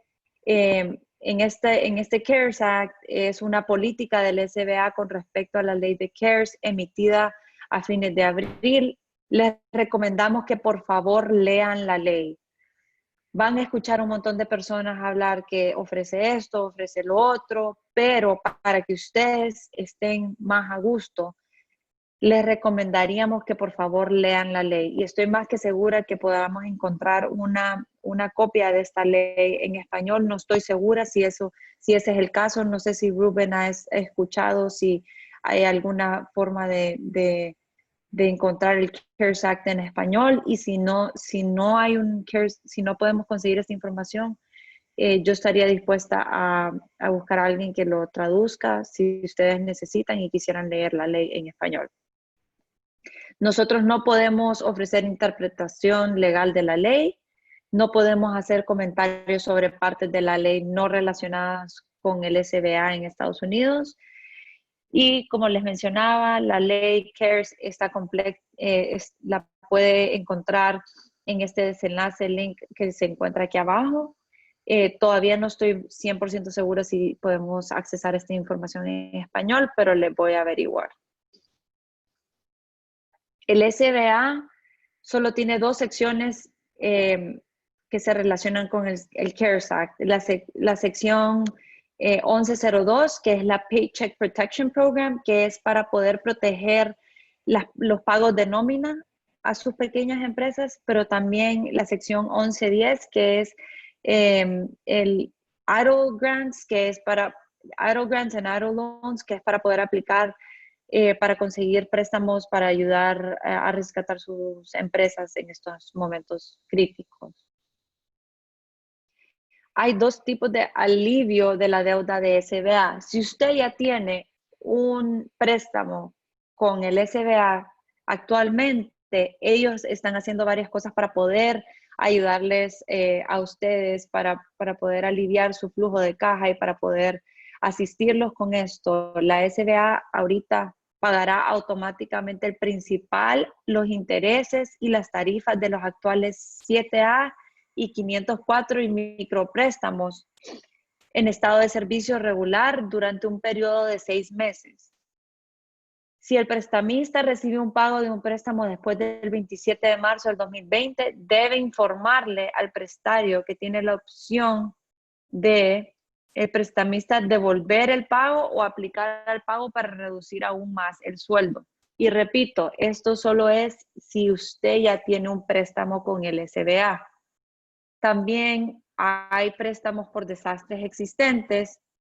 Por ejemplo, si usted aplicó a un préstamo hace varios años para un desastre, el SBA deferirá los pagos de esos préstamos existentes hasta el 31 de diciembre del 2020 automáticamente. Usted no necesita llamarlos ni informarles, ellos ya automáticamente, usted no tiene que pagar ese préstamo hasta el 31 de diciembre de este año para poder ayudarles con ese flujo de caja. Los prestatarios del préstamo por desastre de viviendas y negocios no tienen que comunicarse con el SBA para solicitar el aplazamiento. Esto es lo que estaba mencionando hace un ratito, que no es necesario que ustedes hagan esa llamada, ya automáticamente el SBA está haciendo esto si usted ahorita tiene un préstamo con ellos. Ok, paso de la ley de ayuda, alivio y seguridad económica del coronavirus, el CARES Act, da a las empresas dos opciones de préstamo. Todo negocio que es afectado por el coronavirus es elegible a estos dos préstamos. El primer préstamo es el Programa de Protección de Cheques de Nómina, que es el PPP, que les mencionaba hace un ratito, que es el préstamo es el prestamista de la SBA existente. Ellos están dando este préstamo a través de bancos, su banco actual. Si usted tiene un banco con el que hace negocios ahorita, les recomendamos que hablen con ellos directamente para poder aplicar a este préstamo. Si su banco ya no está aceptando aplicaciones, ya que están saturados con todas las aplicaciones, por favor envíenme un correo electrónico y yo les voy a ofrecer esa lista donde más pueden conseguir, donde más podrían enviar esa solicitud para todavía poder ser considerado para este préstamo. El segundo préstamo es el económico por desastre, el EIDL loan.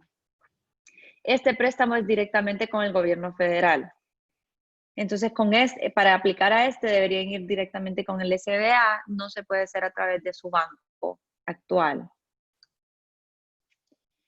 Las actualizaciones de elegibilidad, las organizaciones basadas en religión. Nosotros hicimos esta presentación la semana pasada y cada vez cambia. Ahora el SBA sí están aceptando aplicaciones de organizaciones basadas en religión. Estas incluyen las casas de culto, que ahora son elegibles para recibir préstamos del SBA bajo los programas de PPP y el EIDL loan. Las iglesias e instituciones relacionadas califican para préstamos de PPP y el EIDL, siempre que cumplan con los requisitos de la sección 501c3. Si es una organización sin fines de lucro, bajo la sección 501c3, sí califican. Las organizaciones deben de ser pequeñas y en caso de que tengan alguna duda, les recomendamos que consulten las tablas de estándares de tamaño del SBA siguiendo este link. También hay otra actualización de elegibilidad, como granjas y ranchos. Antes no estaban siendo consideradas y ahora sí. Los productores agrícolas y agricultores y ganaderos con 500 empleados o menos, cuyo lugar de residencia principal es en los Estados Unidos, sí están elegibles para poder aplicar para el PPP o el EIDL. Las granjas son elegibles siempre y cuando la granja tiene 500 empleados o menos o se ajusta el estándar de tamaño basado en los ingresos, que es un ingreso anual promedio de $1 millón. Además de las granjas pueden calificar para el PPP si cumplen con el estándar de tamaño alternativo del SBA. El estándar de tamaño alternativo es actualmente 1, un patrimonio neto máximo de la empresa, no más de $15 millones, y 2, el ingreso neto promedio de los impuestos federales sobre la renta de la empresa para los 2 años fiscales completos antes de la fecha de la aplicación no serán más de 5 millones. Ahora vamos a hablar de los préstamos por desastre económico, que es el EIDL loan. El SBA están dando préstamos de hasta $2 millones sin pagos por 12 meses. Esto suena bien, suena muy bien para las pequeñas empresas, pero les recomendamos que se asesoren con el SB, con Ruben y con otros resources, otras organizaciones para ver si es la mejor idea para aplicar a estos préstamos. Estos préstamos tienen una tasa del 3.75 de interés para las pequeñas empresas y el 2.75 para organizaciones privadas sin fines de lucro. el reembolso tiene un reembolso a largo plazo de hasta 30 años. Entonces el periodo de pago puede ser hasta 30 años.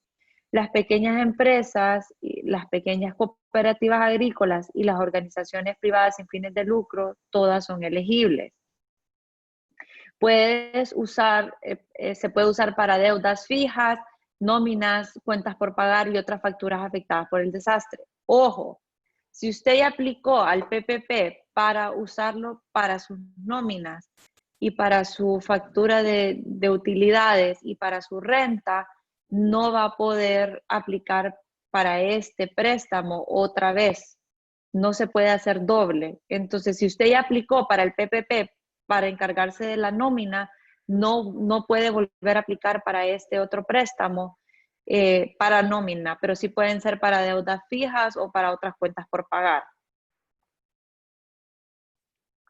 Puede ser aprobado únicamente en el puntaje del crédito del solicitante. Entonces sí va a ser importante que su credit score que tenga un buen credit score para poder aplicar.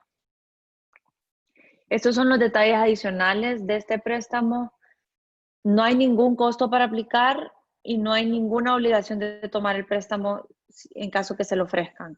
Así que si hay alguien que le dice que le va a cobrar para aplicar para este préstamo, entonces esa persona no le debería estar cobrando, porque para aplicar a este préstamo no requiere ningún costo para poder aplicar. Y por eso estamos dando estas charlas, para que ustedes sepan que si alguien les está cobrando, eso no debería de ser así, porque para aplicar a este préstamo no aplica ningún costo. La cantidad es determinada por el SBA a partir de su información. Ellos son los que deciden cuánto dinero se les va a otorgar. Y los préstamos comerciales o por desastres existentes de la SBA no son elegibles.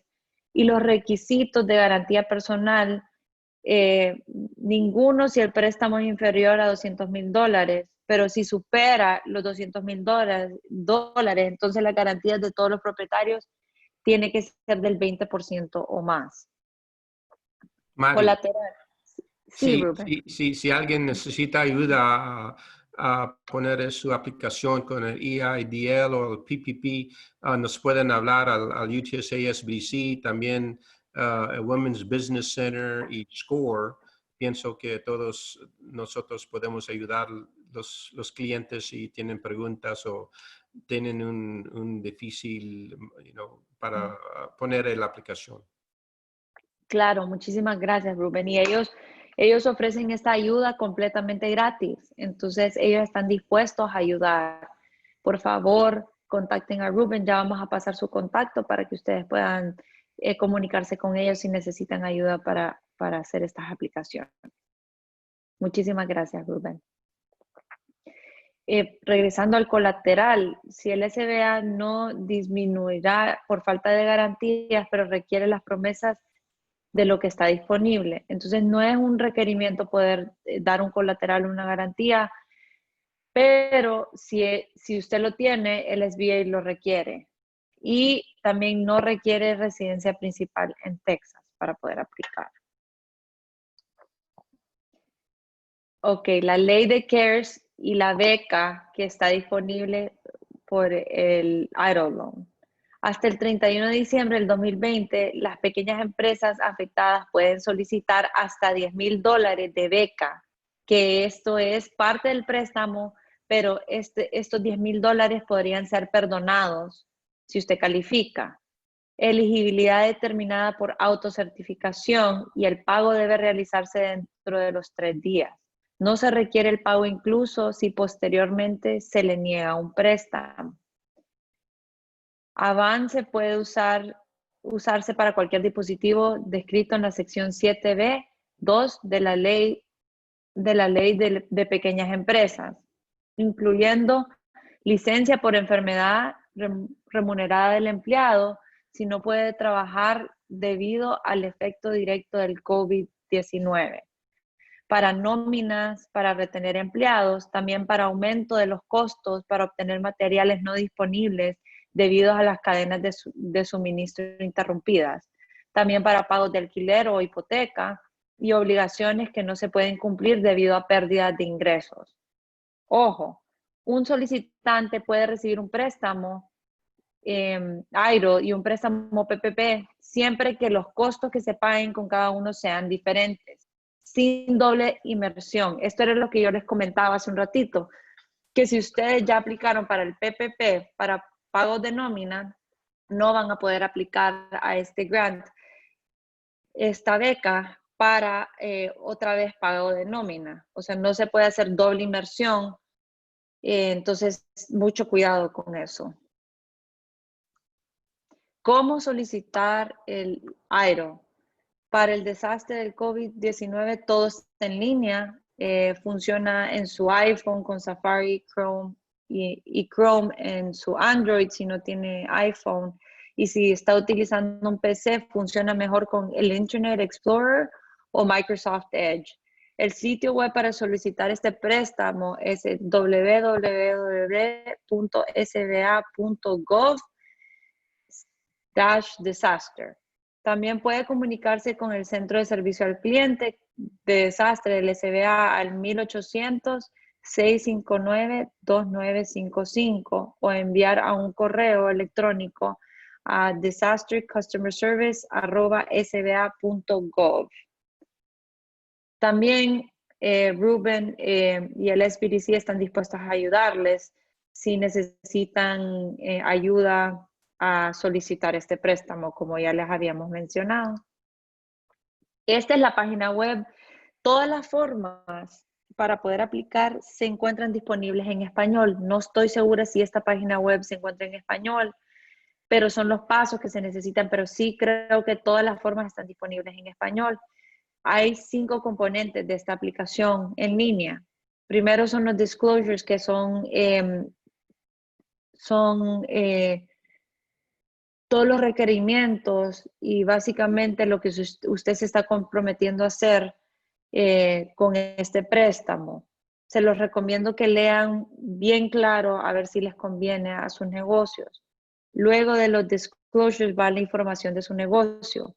Por favor, por favor, por favor, llenen esta información de la mejor manera posible para que no les rechacen el préstamo.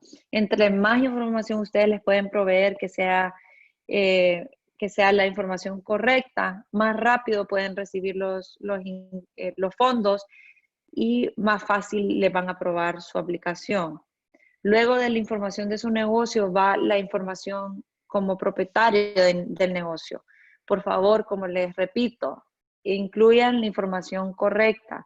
Tómense su tiempo a llenar estas aplicaciones para que sean aprobados. Luego hay una página de información adicional y luego es el summary para poder ver toda la aplicación antes de enviarla y revisarla una vez más antes de enviarla. Y estas son está en inglés en la página web, pero creo que sí hay una manera de conseguirlo en español. Yo voy a buscar las formas en español y se las voy a enviar. Si usted me envía un correo, yo le voy a enviar estas formas en español. La información de negocios, quería enfatizar en esta página. Cuando ustedes lleguen a esta página y tengan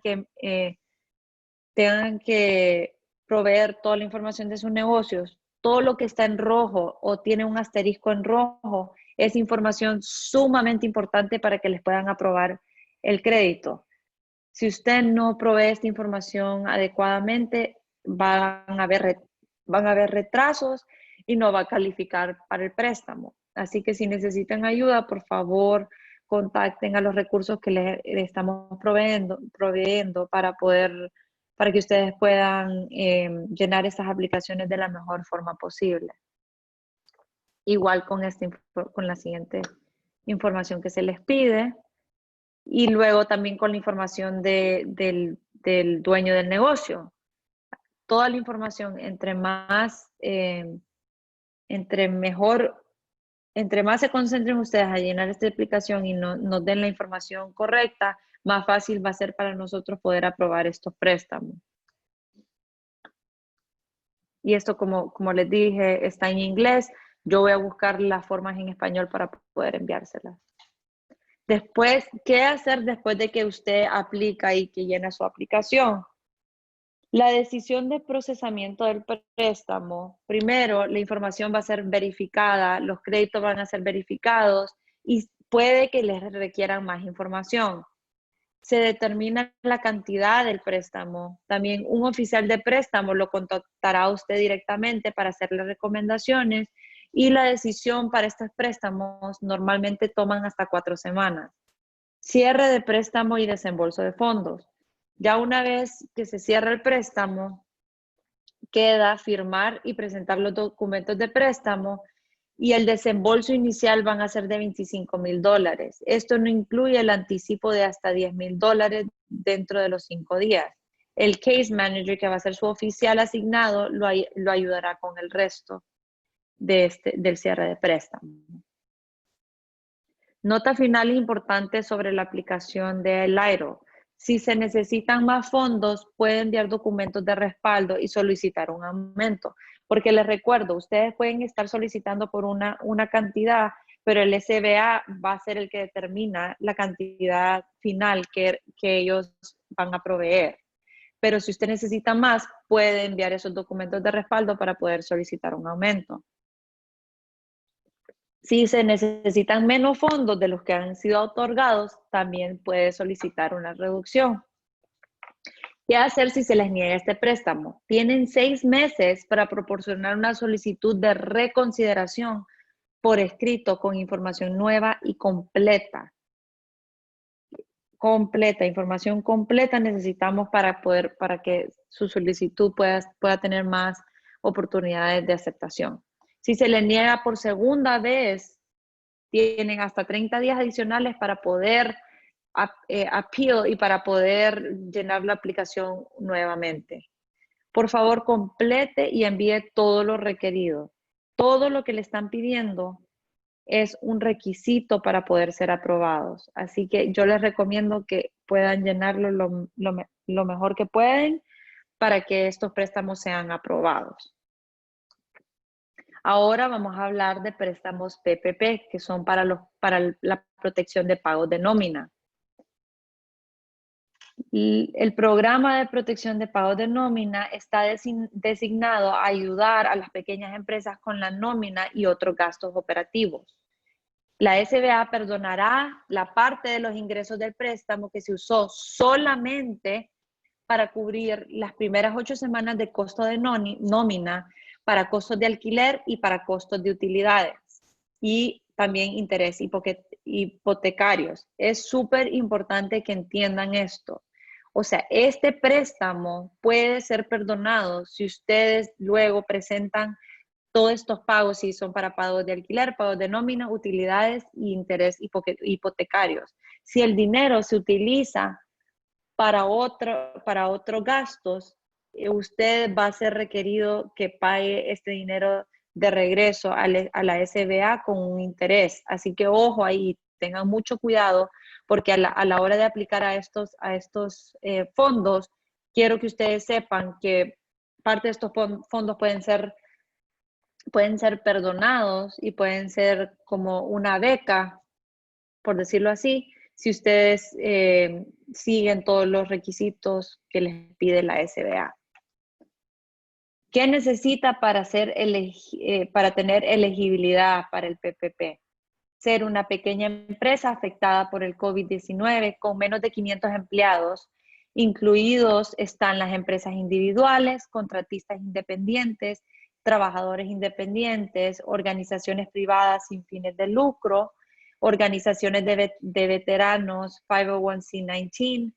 Ciertas empresas pueden tener más de 500 empleados, siempre y cuando cumplen con los estándares de tamaño de la SBA para esas industrias. Yo sé que para la industria de restaurantes, si tienen más de un restaurante, califican si tienen menos de 500 empleados en cada restaurante por separado. Si las empresas de hotelería e industria alimenticia con más de unidades, esto era lo que les mencionaba. Si cada ubicación tiene menos de 500 empleados, entonces califica por tienda. ¿Cuáles son los detalles del préstamo y de la cantidad que va a ser perdonada? Lo que les mencionaba hace un ratito. Los detalles son, este préstamo tiene vencimiento de 2 años con tasa de interés del 1%, pagos definidos por 6 meses. Entonces, por 6 meses, ustedes no van a ser requeridos de pagar estos gastos y no se requieren garantías colaterales o personales. El gobierno ni los prestamistas cobrarán a la pequeña empresa ninguna tarifa. El perdón es, ojo aquí, esto es sumamente importante, basado en que el empleador mantiene o recontratará rápidamente a los empleados y mantiene los niveles salariales. También va a ser reducido si disminuye el personal a tiempo completo o si los sueldos o salarios disminuyen. Entonces, tienen que comprometerse a pagarle a sus empleados lo que les estaban pagando antes. Completamente perdonados si los fondos se utilizan para costos de nómina, interés sobre hipotecas, alquileres y servicios públicos. Esto era lo que yo les estaba mencionando hace un ratito. Es súper importante tener eso presente. Al menos el 75% de la cantidad perdonada debe haber sido utilizada para nómina. ¿Qué quiere decir esto? Que si ustedes sacaron un préstamo por $10,000, el 75% de esos $10,000 tienen que ser exclusivamente para pagos de nómina si ustedes quieren que este préstamo sea perdonado luego de los 2 años. Así que ojo ahí, un dato muy importante para tener en cuenta. ¿Cómo solicitar este PPP préstamo? Puedes solicitarlo a través de prestamistas existentes del SBA. Este es en la región de Houston. Son básicamente sus bancos, el banco con el que usted opera actualmente. Yo sé que un montón de las preguntas han sido, ¿qué pasa si mi banco ya no está aceptando aplicaciones? Hay otras organizaciones que sí están aceptando aplicaciones y si ustedes necesitan esa información, por favor envíenme un correo electrónico a mari@maestrocenter.org y yo voy a enviarles esa lista. También se agregan otros prestamistas según sean necesarios y los prestamistas han comenzado a procesar las solicitudes a partir del 3 de abril. Yo les recomendaría que entre más rápido puedan llenar esta solicitud, mejor va a ser para ustedes. Así que por favor, traten de llenar esta solicitud cuanto antes.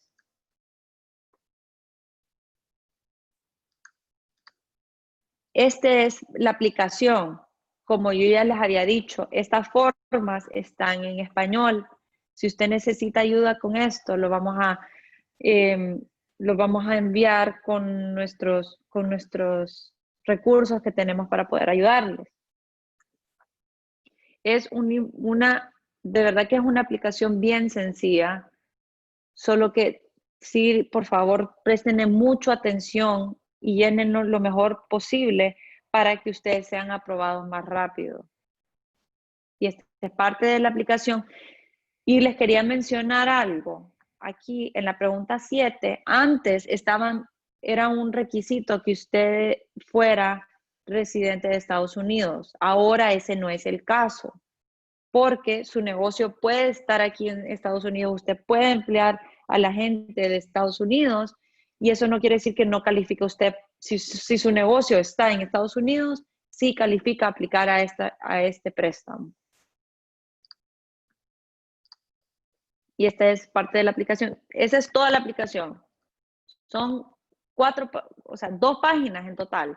Aquí yo la dividí en 4 para la presentación, pero son 2 páginas en total para llenar la aplicación. Así que les recomiendo que por favor se asesoren con su banco para poder llenar esas aplicaciones de la mejor manera posible. Los prestatarios deben presentar la siguiente documentación. Necesitan los registros del procesador de nómina, necesitan declaraciones de impuesto de nómina. Si es propietario único, necesita la forma 1099, miscellaneous o ingresos y gastos para poder aplicar. Para los prestatarios que no tienen dicha documentación, deben proporcionar otra documentación de respaldo como registros bancarios y necesitan suficiente para demostrar el monto de nómina calificado. Ojo, les quería mencionar algo. Si ustedes están en la industria de los restaurantes y hotelerías, lo que son tips, los tips sus empleados reciben también califican para poder incluirlos en esta aplicación. Ahora vamos a hablar de información adicional que no es de la SBA. Consulte con su banco actual. Esto era lo que les mencionaba. Su banco actual les pueden ayudar con la aplicación. Y si, les vuelvo a mencionar, y si su banco o su institución financiera no está aceptando aplicaciones ahorita, por favor envíenme un correo y yo les voy a enviar una lista de contactos donde ustedes pueden enviar su aplicación. También hemos escuchado sobre programas de People Fund y Live Fund que también están ayudando a las pequeñas empresas. También está el programa de becas de la Asociación de Restaurantes de Texas.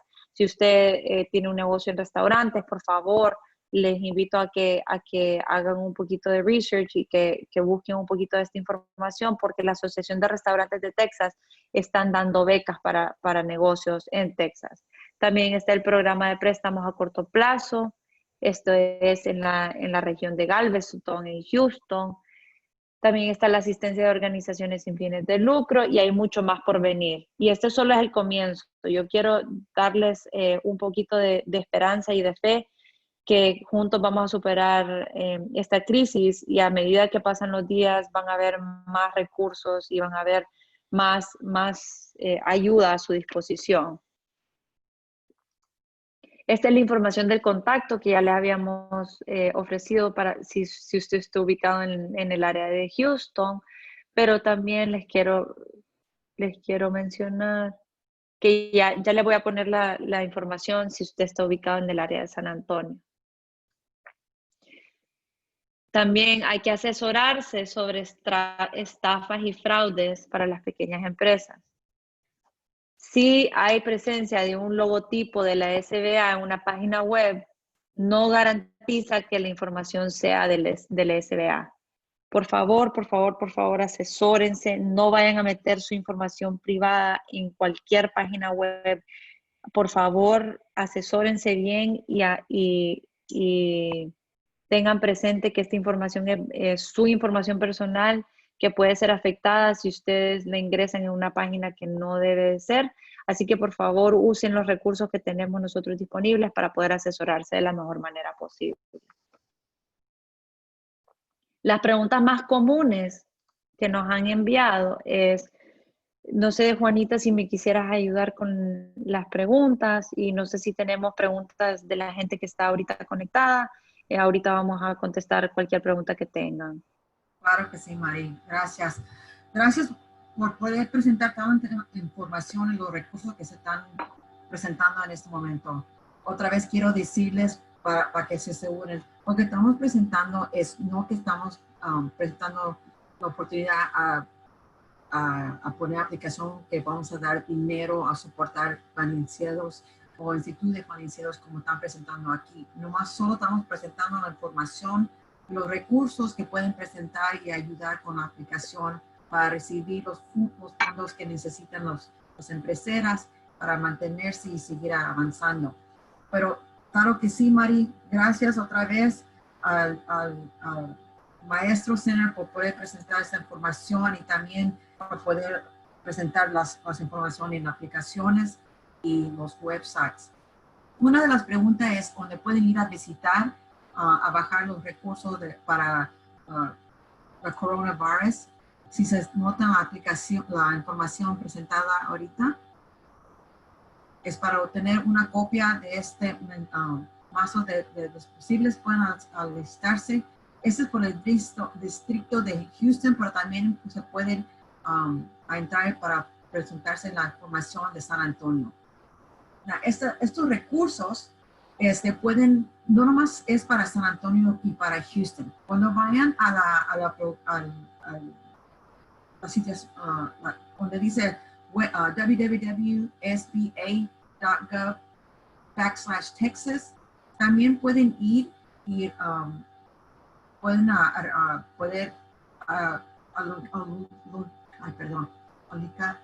encontrar San Antonio, Dallas, Fort Worth también. Esta información no nomás es solo para Houston y San Antonio, es para todo el estado de Texas, donde pueden presentarse y hacer preguntas. Otra pregunta es, ¿qué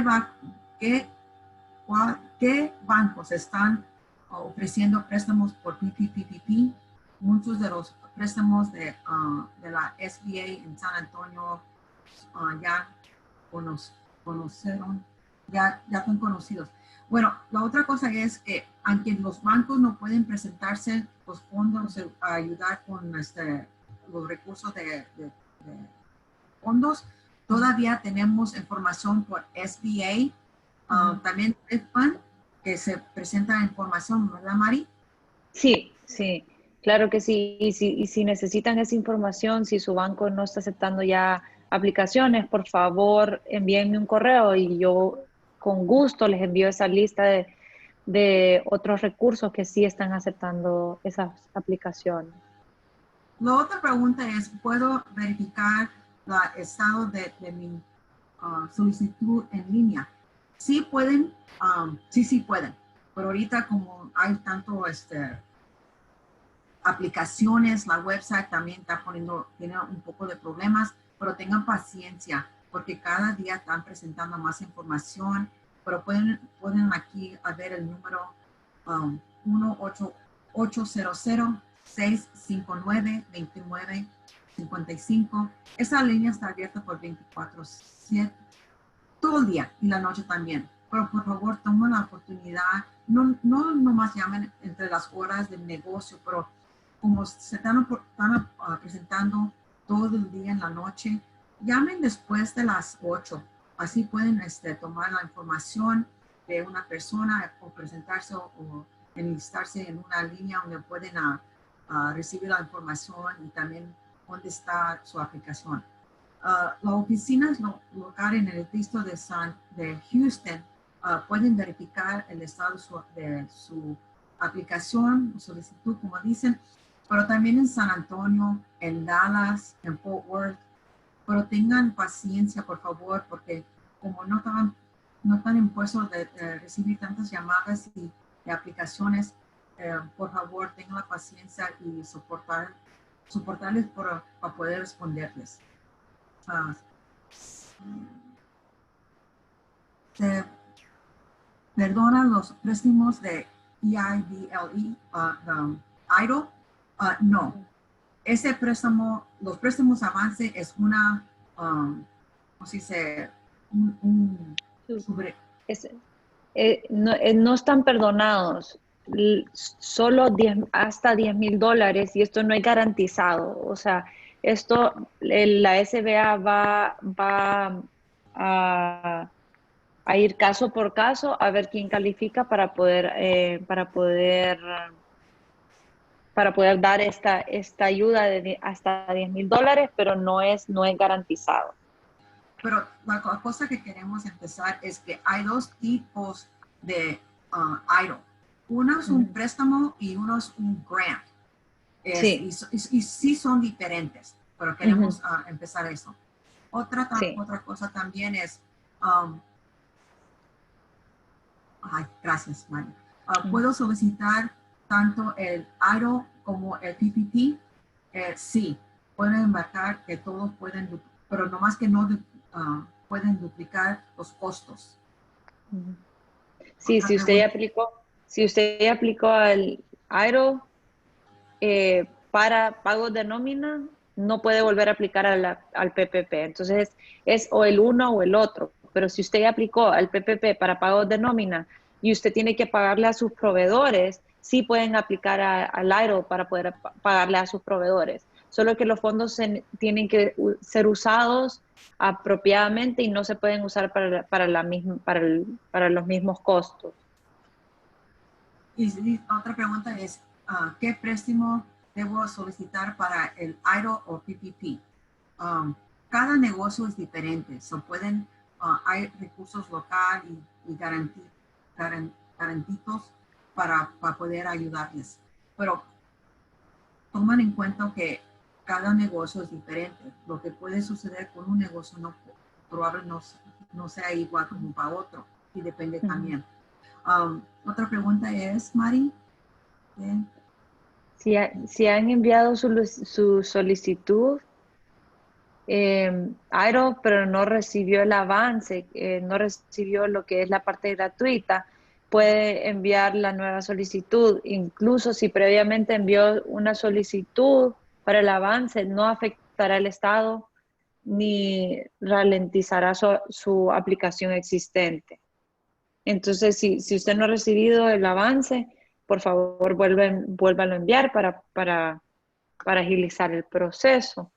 Y no sé si tienen preguntas, si alguien quisiera hacer una pregunta que están en el público, por favor, ahorita es el momento. Vamos a tratar de contestárselas de la mejor manera posible. También quisiéramos agradecerles nuevamente a H-E-B. Ahorita están con nosotros Crystal, pero nosotros vamos a traducir su información sobre cómo convertirse proveedor. Sé que hay un par de personas en las llamadas que están interesadas en convertirse proveedores. Para H-E-B ahorita les vamos a ofrecer un poquito de esta información. Y si tienen preguntas, por favor, ahorita es el momento de enviar las preguntas, que con mucho gusto se las contestamos. Juanita, ¿nos quieres? Sí, claro que sí. Claro que sí, Mari. Ahorita vamos a ver cómo convertirse para un proveedor con H-E-B. Si se fija, ahorita estamos presentando donde está la página donde pueden ir. Ahí mira la aplicación donde dice en rojo Becoming a Supplier. Cuando oprimen ese link, van a ir al siguiente, por favor, donde van a poder enviar. ¿Y cómo se puede enviar? Para comenzar, vamos a ir a Becoming a Supplier, que se va a anotar en inglés, pero también pueden ir y hacer preguntas también en español. Pero la manera que van a hacer es, van a ir al website y van a ir a la página que dice Home y van a imprimir Become a Supplier. También tenemos el website donde dice www.heb.com/quest. Ahorita en este momento H-E-B están buscando otros proveedores para poder recibir aplicaciones y avanzar para poder mantener productos que a lo mayor del tiempo no tenían oportunidad. Antes estaba la aplicación en la línea cerrada, pero ahora está abierta. Como dice Cristal Royal, que está en la línea, pero estamos ayudando con la información en español. Si van al website, la fecha comenzó el 26 de febrero, pero la aplicación se va a cerrar el 31 de mayo a las 4:59 y 59 de la noche. Es importante que le puedo empezar que la aplicación se abrió el 26 de febrero, pero se vence se termina la aplicación el 31 de mayo a las 4:59 de la noche. Cuando se cierra la línea de aplicación y terminaron a enviar su aplicación, los que estaban recibidos va a comenzar a recibirlos y a ver las aplicaciones el 4 de abril para el 31 de mayo. Los que van a ser las finalistas van a recibir noticias para el mes de junio, donde van a comenzar a mandar estas notificaciones, y los finales de los que son en San Antonio van a recibir sus respuestas para entre el 5 y el 6 de agosto. And Crystal, I want to invite you just to say hi, even if you don't speak Spanish. Quería invitar a Crystal que dijera hola, aunque ella no habla español, pero ella está disponible a ayudarles y nosotros podemos hacer el translation, les podemos ayudar con el español si necesitan hablar con ella. Thank you, Crystal. Hello, everyone. And thank you, Madi. Thank you, Anita. And thank you, Ruben. Amazing job. Thank you all so much. You are a pillar in the community, and H-E-B wants to really thank you for all that you do. Thank you, Gracias. Crystal. Muchísimas gracias, Crystal, por todo su apoyo. y por su ayuda. Y aquí ella está para ayudarles. Si tienen preguntas, por favor, envíenselas a ella o envíenmelas a mí y yo me aseguraré que se las reenvío a Crystal para ayudarles si quieren convertirse en un proveedor de H-E-B. También esta es la información, si usted se encuentra en el área de Houston, para los recursos que les estamos mencionando antes, tómenle una foto si pueden, o si quieren toda esta información, yo se las puedo enviar a su correo. Si ustedes me envían un correo a mari@maestrocenter.org, yo con gusto les hago llegar esta información. Y también aquí está la información de contacto de Ruben. Ruben, no sé si quisieras dar un poquito más de información para la gente que quiera aplicar y que necesiten de sus servicios. Sí, somos 14 asesores y ayuda administrative assistants, y estamos aquí para ayudarles. Preguntas, si tienen preguntas sobre el EIDL o PPP. Tenemos 3 asesores que hablan español mejor que yo. Podemos juntar ustedes con ellos. Nomás de llamarnos. Aquí en el screen está nuestro teléfono, pienso, ¿dónde está? SBDC, sí, 458-24 es 60, no 50. 2460 es el número. Tiene error ahí y también pueden mandar un correo electrónico. El correo electrónico es SASBDC o SASBDC arroba utsa.edu.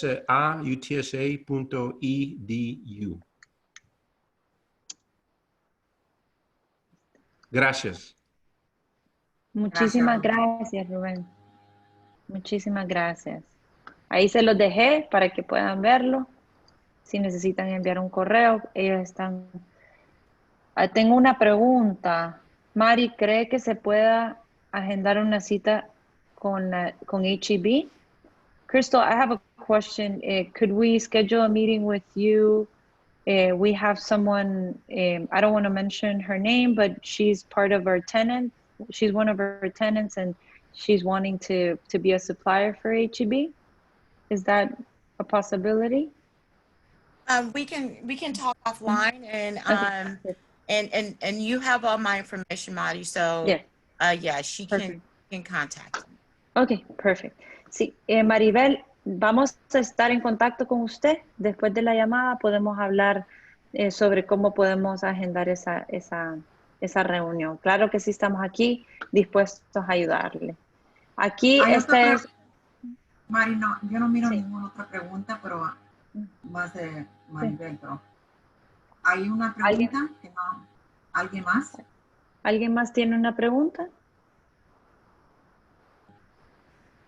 Bueno, vamos a dejar un ratito a ver si están escribiendo sus preguntas. Les quería compartir este mapa de las regiones, dependiendo de donde usted se ubica y donde usted está. Aquí están los números de teléfono donde usted puede llamar del SBDC para pedir ayuda para poder llenar sus solicitudes.